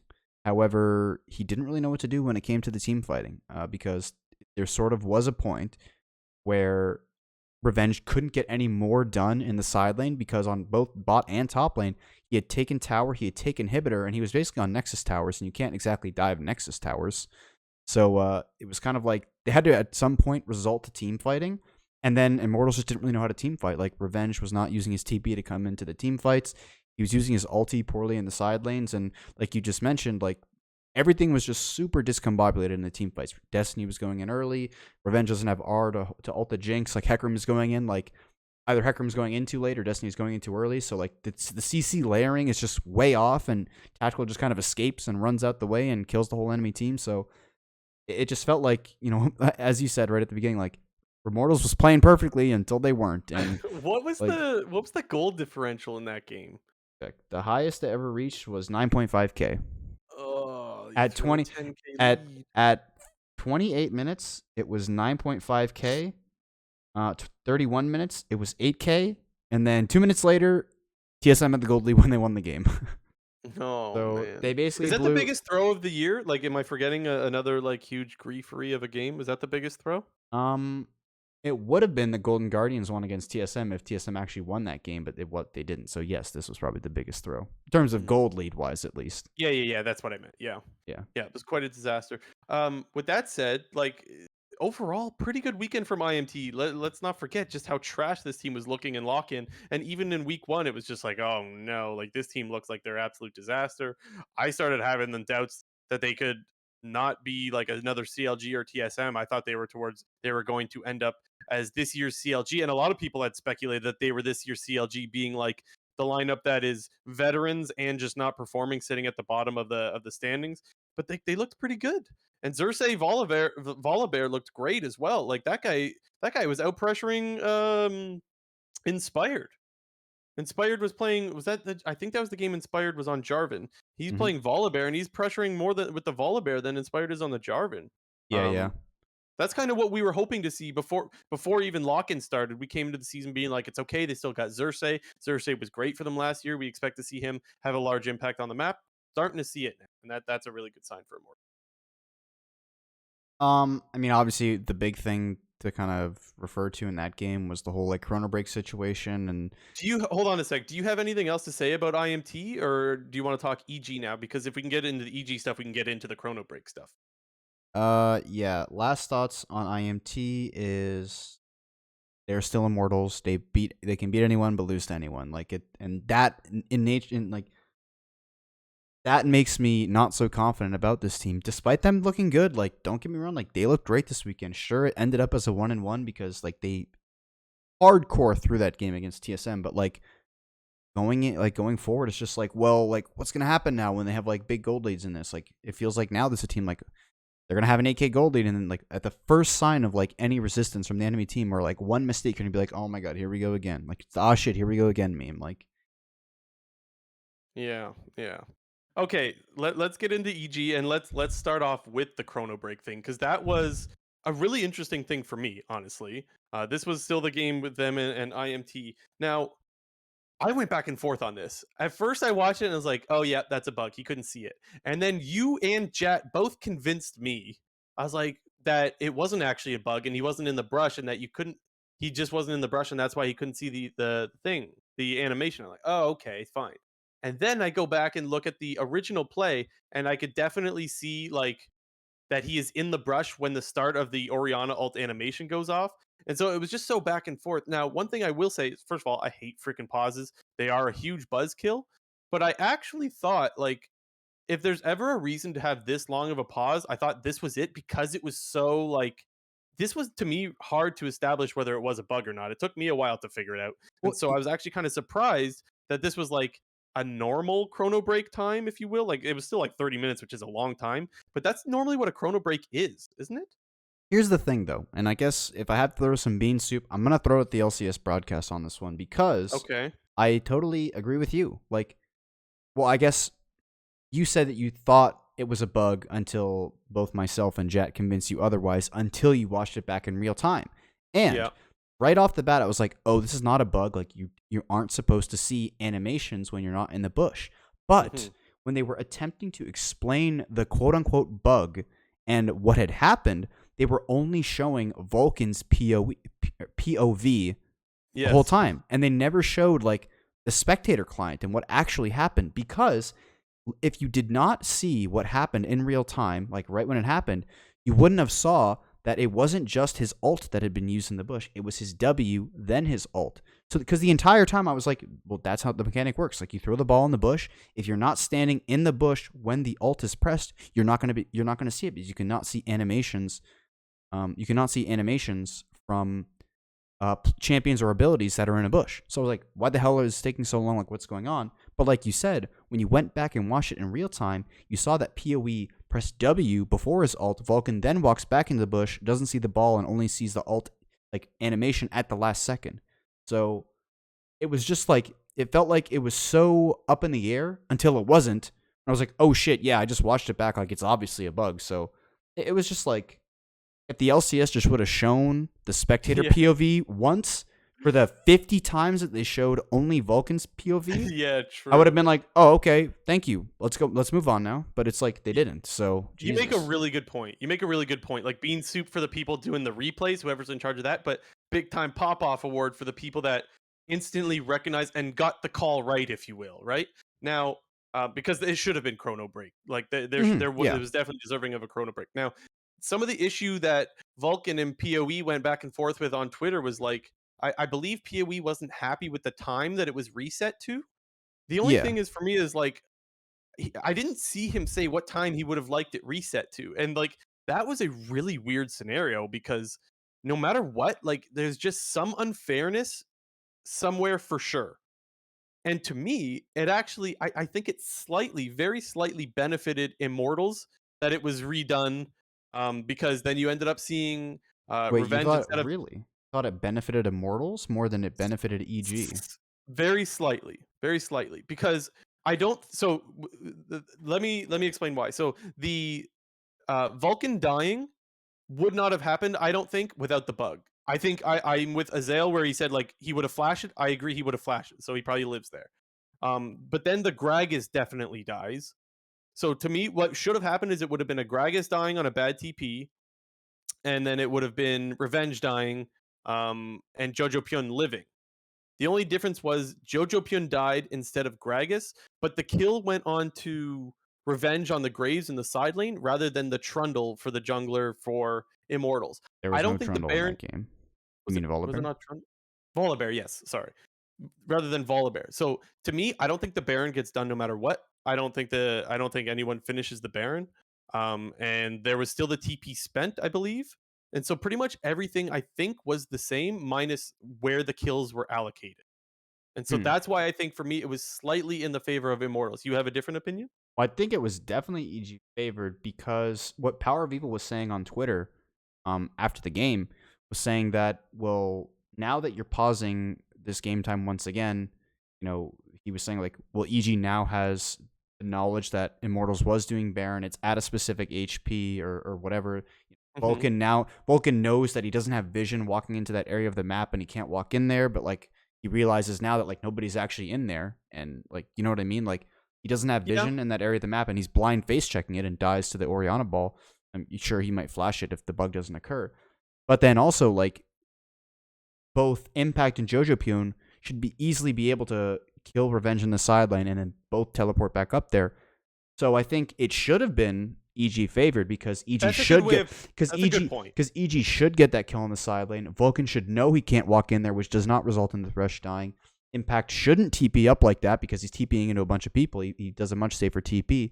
So it obviously is EG favored, but like they kind of just make the mistake of probably getting a little too hyphy and like killing Revenge super super fast, that they can get up top as fast as possible, and then Revenge kind of like outplays it a little bit, kills JoJo before the TP can go down, and it still kind of like ends up being a neutral state. But I think more often than not, like that's definitely going to favor EG more than it did Immortals, that remake. So I No, you definitely make a think good that point though. I You make definitely a good think point that distinguishing. Sorry, go well, ahead. I just think that A chrono break should have occurred. Yes, that's obvious, but it should have been like rewound like another 20 seconds or something to where like the champions little, or maybe not even 20 seconds, like 5 or 10 seconds, where like Impact and JoJo aren't standing almost on top of Revenge when the unpause happens. Yeah, but then also then Revenge knows that he's getting ganked. He didn't know that Corki was coming after him in the bot lane at first, right? So like that's where it's hard to say there. But the distinguishing thing that you pointed out that I didn't exactly mention or explain very well is like I'm saying that it was more worth for IMT with the results that ended up happening. Yeah, Like what ended up I happening was was, the better case scenario for Immortals, but you're making the point that the situation that they are put in is more advantageous to EG. yeah, yeah. And that's something that I think is really important to distinguish because I did not do a good job of that myself. Um, but anyways, yeah, and that's the thing is with a chrono break like that, it is so difficult to find the spot of where it would be fair to replay the game. Ultimately, I think they did a pretty good job considering I don't think there is a fair spot to put the game at that point. It was a really, really weird scenario. Yeah, I mean, it was weird. Like, it was just a weird situation. As far as gameplay goes, let's talk about is this doomed for EG? What's going on? Should they be in panic mode? What's wrong with them, JNT? Well, they're definitely lacking a little bit in the mid and jungle comparative. What am I saying? In comparison to what we saw in Lock-in, because Agree. and Lock-in, I mean, Inspired looked like the best player for the majority of Lock-in up until the finals, where it was probably like Butbo when like Butbo finally came back in and was playing a bunch of games. And Jojo Pyun was pretty much just like smurfing on everybody in the entirety of Lock-in except for Bjergsen. And one thing I really didn't like in that first game on Saturday was like, don't remember who was casting, but they dubbed like, oh my god, TL versus EG is the new rivalry. And I was like, why are we calling this a rivalry when these teams have only played one time? It was the best of 5 in the Lock-in final where TL destroyed them 3-0. I don't know. Like I don't want to go on too It was far of a Kobe tangent. first of all. Yeah, I don't want to go on too far of a tangent, but I do think that rivalries are like a little they're a They're little. few and far between in the LCS nowadays. That's Yeah, for but I sure. mean, like, people try to create rivalries just to say that it's a rivalry when it's not. And, like, rivalries aren't very organic nowadays, it feels like, in League. Um, So here's what I'll say. I agree with you that I don't think it's a rivalry, but I will still go to bet just to give the argument from Kobe's side of things because I like Kobe. Um, They did play more than just the 3 games in lock-in. They played one before that in round robin. oh, So okay. there's that. Um, and they beat TL in that one, I'm pretty sure. Someone could correct me if I'm wrong. The other thing too is like the rivalry piece comes from Jojo Pyun saying like, "Who is this mid laner? Like, why is Bjergsen? Why is this your guy's goat? Like, I thought he would be better." Yeah, but It's he's more of just like got shit it's on 4 times now. I agree. I agree. But that's where it's more of a trash talk rivalry than an actual full rivalry. Do I think it's a rivalry? No, I don't. But that's where the argument comes from that you could call it a rivalry. Would I? No, I wouldn't. And to your point, like he's not really looking that good right now. He's very I would actually kind of point to Abadage in a similar fashion that like he's just not respecting the enemy team and getting picked off, and it's just coincidence that they're both playing a lot of Corki. Very similar where they're just like he walks up into like a Nautilus and just gets hooked at at Baron. I'm like, well, Jojo, like, what do you think Nautilus is gonna do to you, buddy? Like, that's what he does. Um, Dying far more often than I think you would want him to. I don't think it's panic mode. I don't think there's anything necessarily like any huge problem that's wrong with EG. I still think this team's going to be good. Yeah, they're 2-4. That's not the end of the world, if you ask me. Yeah, Um, I'm on the side of not hitting the panic button, mainly because like they've had the hardest strength of schedule so far based yeah, on expectations coming into the split. Like their next 3 games are CLG, Golden Guardians, and FlyQuest. And despite FlyQuest's success of being 5-1, like that's still like in EG's minds, that should be a really winnable game. yeah. And Golden Guardians and CLG aren't looking super great, and those should also be winnable games. So if you were to tell me that EG has been playing as bad as they have been recently, but can end up sitting at 5-4 or 4-5 at the end of the first round robin, like I'd be okay with that. I think the free win is against CLG. I don't think Golden Guardians or FlyQuest are that free of Well, I wins. just mean from like EG's perspective, like Yeah, they should view yeah. them as like these should be like games that we win. Yeah, no, I wasn't even referring to what you were saying about them. I'm just thinking my thoughts specifically is like them going up against Golden Guardians, I can see that going either way, and same thing with FlyQuest. Because Golden Guardians and FlyQuest, I have to admit, have both surprised me a lot this year. They are both better than I anticipated, and by a significant margin as well. So the thing is, I guess what I'm saying is, if EG does pick up wins against FlyQuest and Golden Guardians, or either one of them, I think that's still a pretty good sign in itself. Like Yeah. that is not a free win like I would have thought it would be if you were to ask me 3 weeks ago, for example. Mm-hmm. Uh, who's next? Where are we on this thing? CLG. Last but Oh not least, they got to win. They are not 06. yeah. Um. Okay, let's talk about the bot wave thing first, or the bot lane first, because they timed the waves really well with the Sivir and the Karma to dive, and a lot of people will say that's cheese, because you don't really see a lot of Sivir or anything like that, but like that is totally a viable strat and a game plan that they stuck to, and they kind of popped off with it, to be quite honest. Like, it was nice. This was the first time we saw CLG look coordinated in something, first of all, and they actually pulled off what I would say was a nice play. So finally able to find something to give CLG credit for, even though they got absolutely smoked by TL. Yeah, they got absolutely destroyed by Team Liquid, but like in the Cloud9 game, like you got to give props to CLG. Like a lot of people kind of are like using it as a cop out game for Cloud9, like, oh, like they just got, unless it just been released, like, oh, whatever, losing to CLG is not that big of a deal. But like, dude, like CLG played it well. Like they, as you said, Mhm. they coordinated their waves. They coordinated their waves really well. Palafox was good on his alt timing. So when he hit level 6, he was 6, shove that wave, go bot, alting bot. Like it was just a really clean game. The only, I don't even say it was like a glaring hole, but like, yeah, Jenkins was losing in the side lane 1v1 to Summit, but like, he wasn't getting smashed. He was just gracefully losing the lane. And that was pretty much all he needed to do with his bot lane winning that side of the map so hard.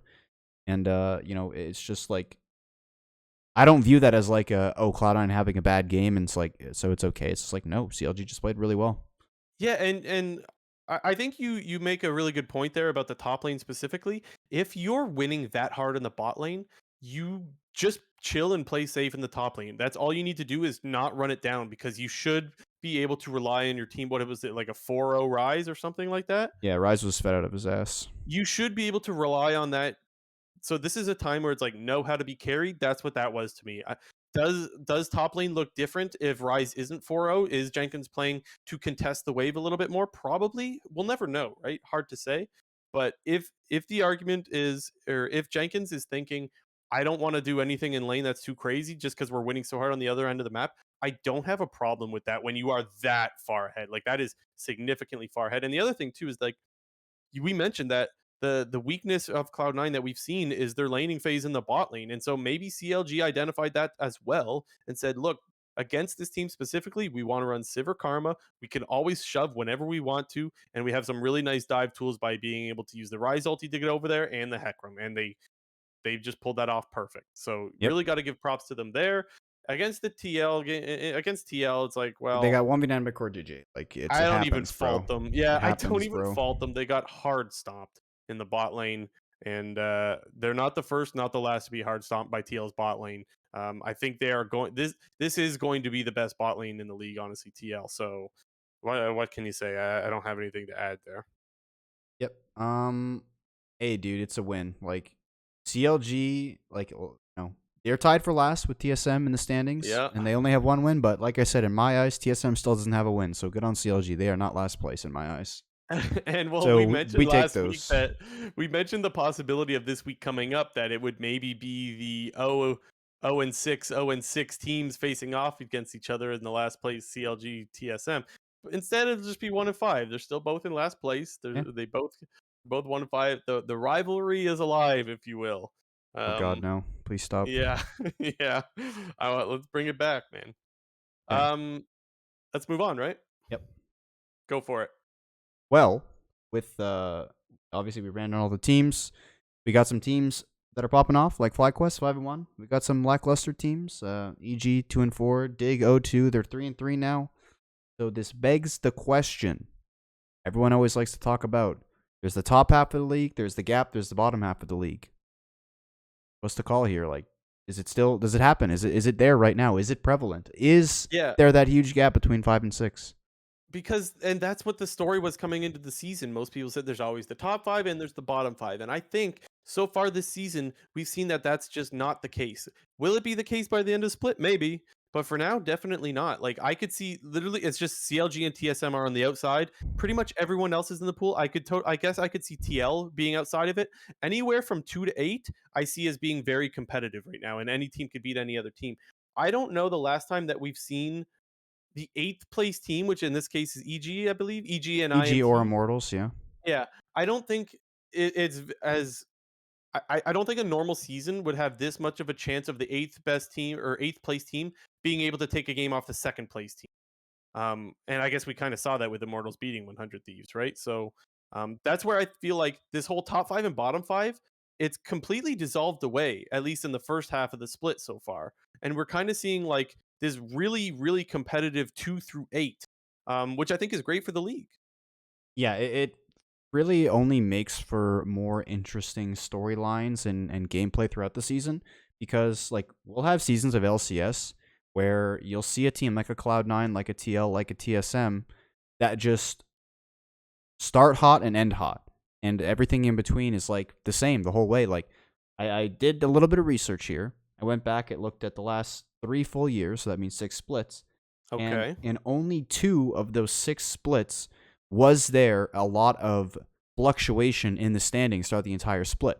The only two to point out was spring of 2020 and summer of 2020. And what I mean by that is I looked at the standings in the middle of the season and at the end of the season. And there was a Hmm. lot of fluctuation in 2020 spring and a little bit in 2020 summer. So I guess people will remember that 2020 spring, that was the season that TL was in like ninth place. That was like the Yeah. in between that split, that's when they changed from double to tactical. And that was also the season, where Cloud9 went 17-1. But in the middle right there, like there was from second to eighth place, as we're kind of just talking about right now. Second place, the record was 10-8. Eighth place, the record was Okay. 8-10. And there was a bunch of 10-8 teams, a bunch of 8-10 teams, and TSM was in the middle at 9-9. But my point is we in these seasons where we do see a lot of fluctuation in the standings, these are some of the most exciting seasons because you see those later weeks become really, really important for playoff seeding and even playoff like pushes, because you'll have a team like Team Liquid who was dead last or was like last, by the end of it, ninth place, 7-11, but they were one game from making playoffs. So like it feels like these exciting like regular season, like it just makes for like weeks 8, week 9, they're just super hype. I'm glad you bring up the specifically the 2020 spring when C9 was 17-1 and the rest of the team, because I kind of forgot all about that. And so my Yeah, thoughts were like like, when was the last time an eighth place team was able to take one off second? Well, it wasn't actually that long ago. And so maybe this idea that the top 5 and bottom 5 shouldn't exist if it does happen on more than one occasion. Um, I maybe I'm didn't getting I too didn't ahead I of didn't I myself. didn't go Maybe any by farther back because I mean obviously in the early LCS days like that's going to be super prevalent because it was yeah. just Cloud9, CLG, TSM, and or slash Team Liquid running the whole show. But I mean, since franchising, basically, like, sure, there's been a lot of boring regular seasons where the top teams just dominate, but like in the ones where the top teams don't just dominate and there's a lot of fluctuation in the middle of the pack, like it makes for really exciting seasons. Yeah, it definitely does. And we'll have to see how that stuff changes as the season goes on. Now, let's get into predictions for this upcoming Super Week, which will also, by the way, have co-streams back, if I'm not mistaken, right?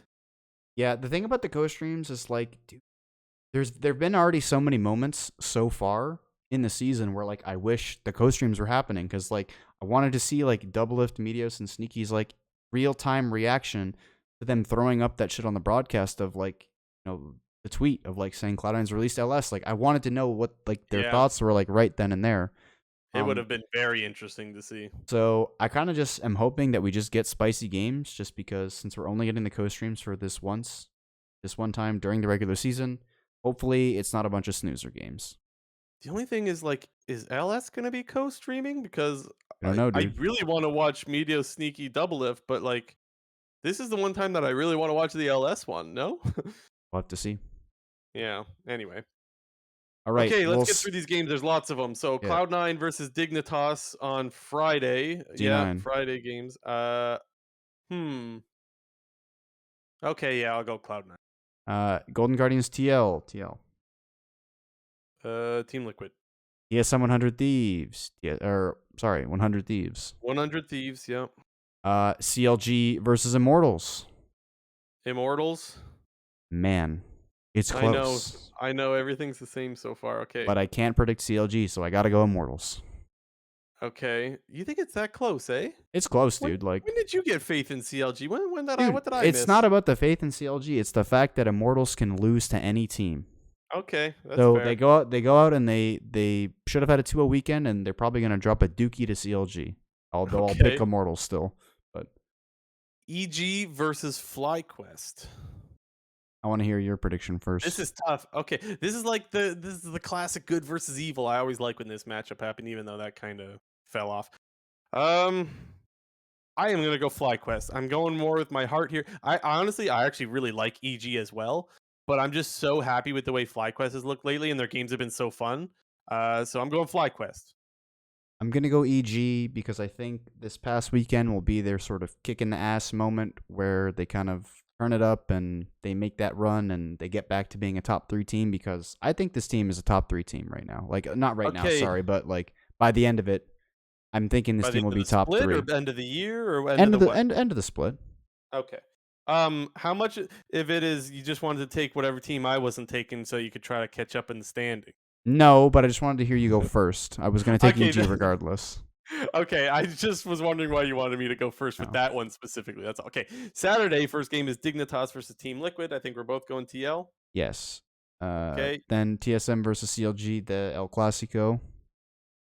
Oh shit.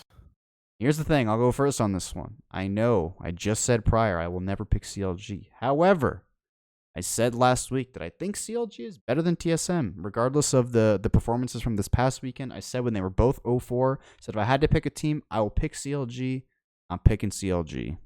I don't think CLG is better than TSM still. It sounds like I'm still sipping on some copium Kool-Aid. The reason why I'm going to still take CLG is because I don't want to see TSM run back the roaming top. I think what they've been getting out of it is best case scenario, and I don't think that's going to happen on the regular. And until they stop playing that shit, I can't take them. Because I don't think it's that great of it. Are they the only ones still running it? Were they the only ones that ran it this weekend? I don't know. Wait, sorry, you're picking CLG? Yeah, Damn. out of fears that Hooney's going to be on Lulu still. thought that was gonna be like my moment where I picked CLG and I was right. But now you'll also be right, so it's not as cool. Next up, maybe the best or most important game of the week: 100 Thieves versus Cloud9. Um, I think even regardless of the LS situation, I think I would probably still roll with 100 Thieves just because we've been talking about it. Like bot lane is a problem for Cloud9, and bot lane is one of 100 Thieves' greatest strengths. While they might not be playing as well as they did last year, Epia and Hui are really good in lane, like really good, I'm going like 100 Thieves really as good. well. I just think they're the better team. Yeah. Who knows? Like maybe I'll fucking be a little bitch and switch up my picks on like the game day. But I'm going Mm. with 100 Thieves right now. But I'm still pretty confident in that pick. Like I don't really have a lot of faith in Berserker and Winsome. Sadly, more Winsome than Berserker. I guess if I had to pick a problem out of the two, I'd go with Winsome. And I haven't been really impressed by him. So I don't know. Okay. FlyQuest and Immortals. I'm gonna go FlyQuest. Let's fucking go FlyQuest. I will go FlyQuest as well, but like I said, would not be surprised at all if IMT drops a Dookie against CLG, but then somehow beats FlyQuest, but FlyQuest still. EG versus Golden Guardians. I haven't made up my mind on this one. Well, I'll make up my main, EG. Hmm.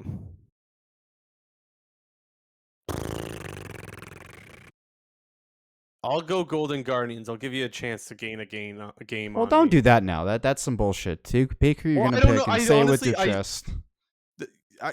I think they're both good teams. Like I don't think EG's that bad of a team, and You I are think that people are still sleeping on Golden Guardians, even though they're just 3-3. I you love their have early games. you have now been banned from using that as an excuse if I caught up a game. Regardless, like you can't say, "Oh well, we're tied now because I wanted to be cool and pick Golden Guardians over EG." You can't say that now. No, okay. I see why you're upset now. I'm gonna go with Golden Guardians anyways. Okay, on Sunday, we have Cloud9 versus FlyQuest. Oh I'm picking God, man. Cloud9, so I just want to see you like I want to see you rack your brain right here. There are times where I change my mind over the weekend, but I usually try not to. I haven't done it at all this year. Um, This is gonna be one of those times. So you're gonna wait till Sunday. I want it like we're gonna get 2 games of information Friday, Saturday, right? Of both of these teams. Um, I think I'm gonna go FlyQuest though. I think I'm actually gonna go FlyQuest just because I want to believe. I want to believe that this team. Do I have? I think I got them going 3-0 right now. Yep. FlyQuest 8-1. I would fucking love to see it. FlyQuest. Next up, Steel G versus EG. Speaking of 3-0s, I got EG. They're going 3-0. EG. Yeah, yeah. EG for me. Next up, TL versus TSM. Yeah, Team Liquid, it's not close. Yeah, this one is not going to be a close game. I'm predicting this one where I'm going for like 24-minute win, Team Liquid. Okay. Next up, Immortals versus Golden Guardians. This is actually interesting. I don't know who I'm going to pick. I am going with Golden Guardians. I think this team is good. I don't care if they take a long time to close out games as long as they fucking close them out. And Golden Guardians. Oh, man. I am going to pick Immortals. Okay. Any reason or just cuz? I don't know. It's close.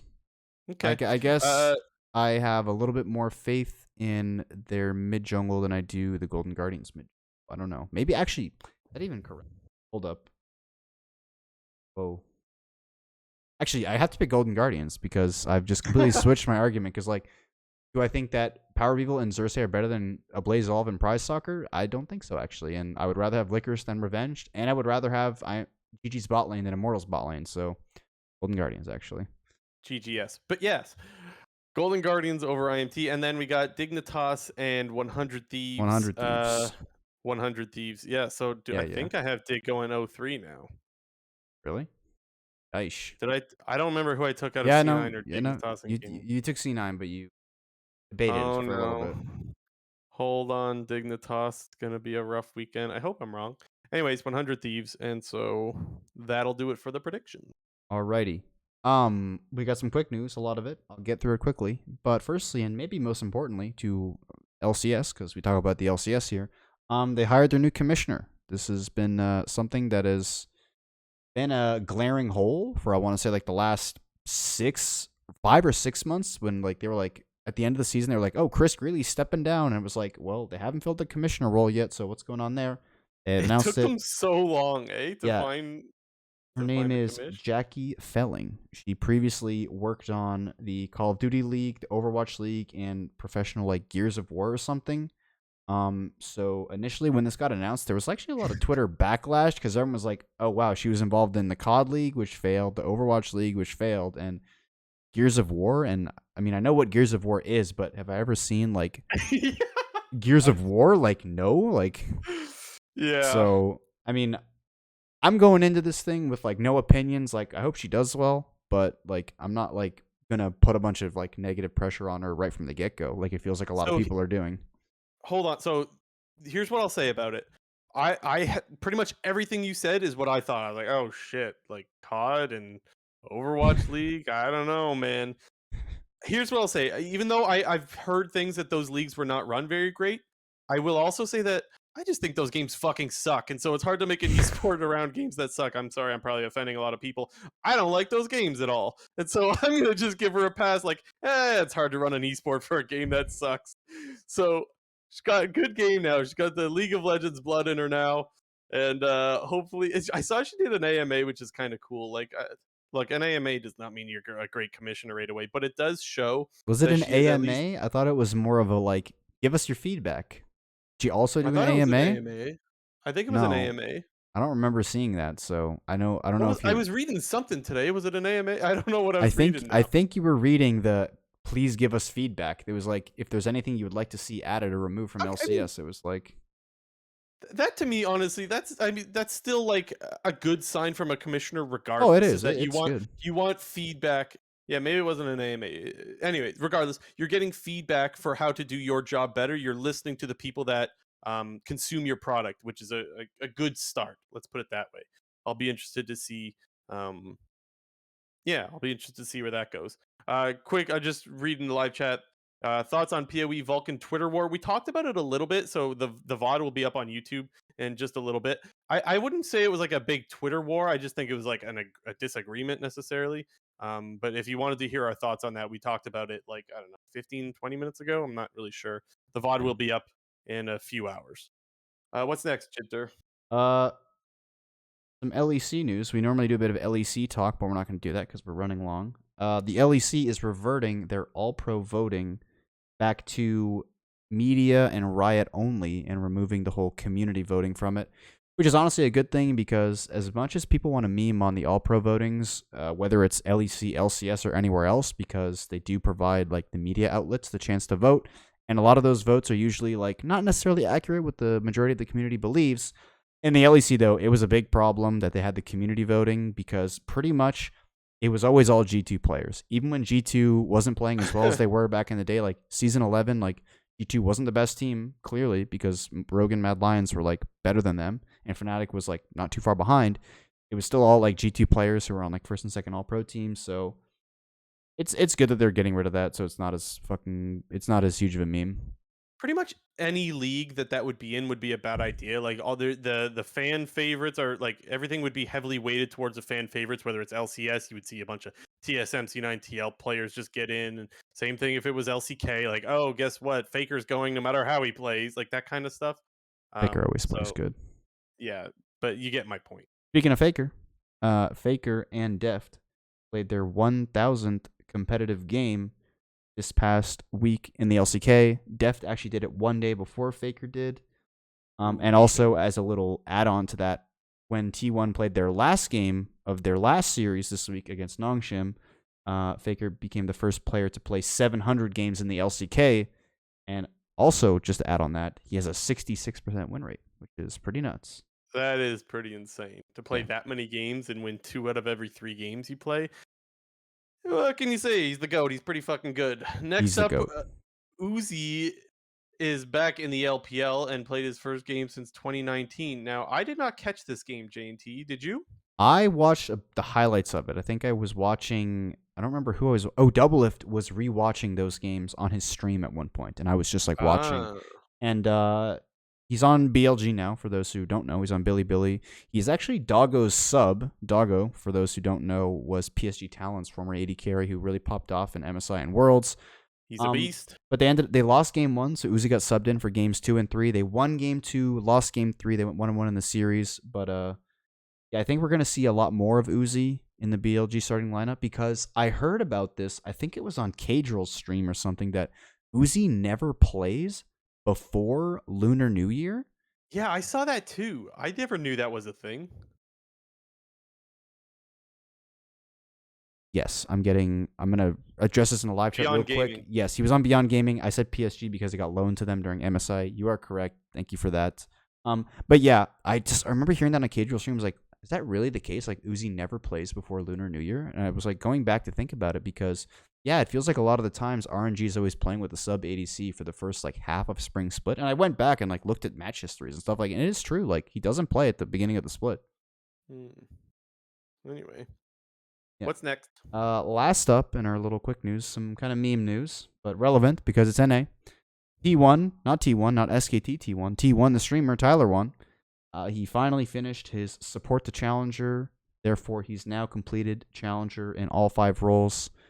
He got a little shout out. Time, right? Yeah, he got a little shout out from like the official league Twitter, like tweeted him out saying like, I just always think it's funny that this guy was like the role model for like bad league players back in the day, and like ever since he got unbanned, they've been constantly promoting him.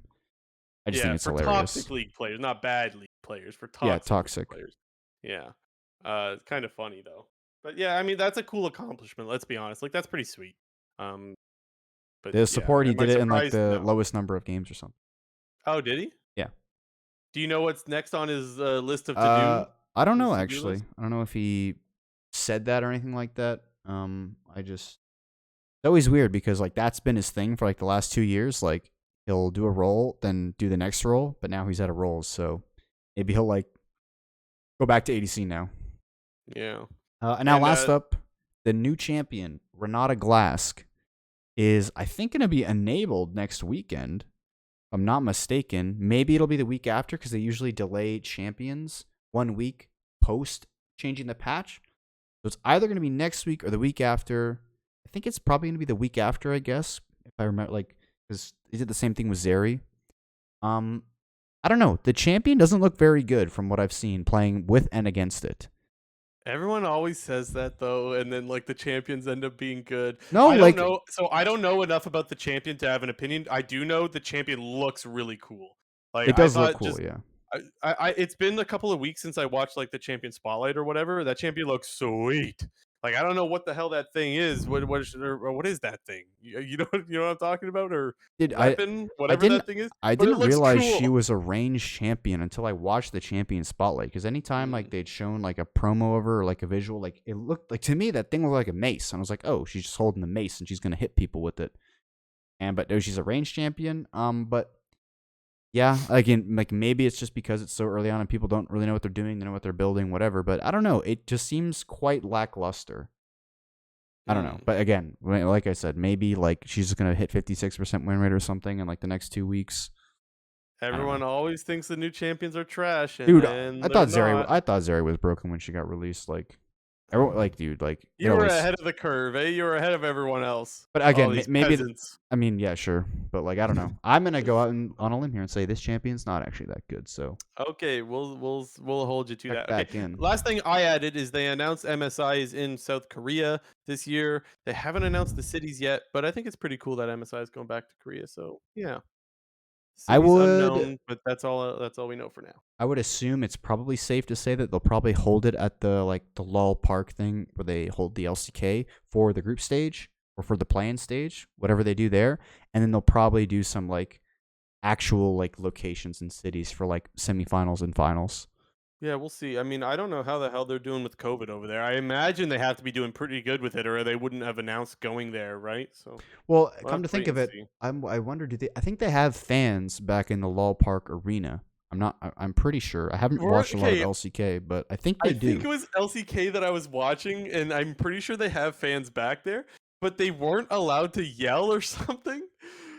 Like I I don't I know. was watching a game, so I was watching it was obviously a Nongshim game. They're pretty much the only team that I've been watching their Angsham's games. not doing so hot, aren't they? I Like know, I know. BDD was out for a while, Copium. Okay, anyways, Muhammad and Life like fan, I can't the talk. crowd wasn't allowed to cheer or something. I was like, what? Like, are they kidding? Are they? I thought they were joking at first because that sounds like something that's hella troll. And then they weren't allowed. Now that was also like 3 weeks ago, so I don't know if things have changed. Maybe like yelling the particle. I don't know, man. I don't What? know. It was really weird. Uh, It was really really weird. But anyways, BDD will come back and start. I mean, he's already back. I think he'll start to pop off again. Copium, everything's gonna be fine. Dude, LCK is actually kind of exciting. Like I haven't been watching the games per se, but I've been looking at like the post-match threads and reading a lot about it on like Reddit and Twitter. And like DRX was like 0-4, now they're 6-4, and Damwon was like 5-1, and now they're 6-4, and T1's T1's 10-0, still undefeated, obviously. right? Like, Yeah. yeah, I don't know. Like, Faker's the Cool. goat, dude. Fuck a showmaker. Faker's so good. Okay. Anyways, this episode's gone on for quite some time, so I think we Yeah. should close it out here. We knew this was going to be a long episode. Yep. We thank you guys all for sticking with us, especially a lot of people in the live chat have been around for quite some time. Pretty much the whole episode. Shout out to you guys being active in the chat, and shout out to our new viewers. We hope you guys enjoy this stuff, and we're gonna keep pumping out episodes every week. So stay tuned for those. This has been episode 74 of the Clown Fiesta podcast. We'll see you next week.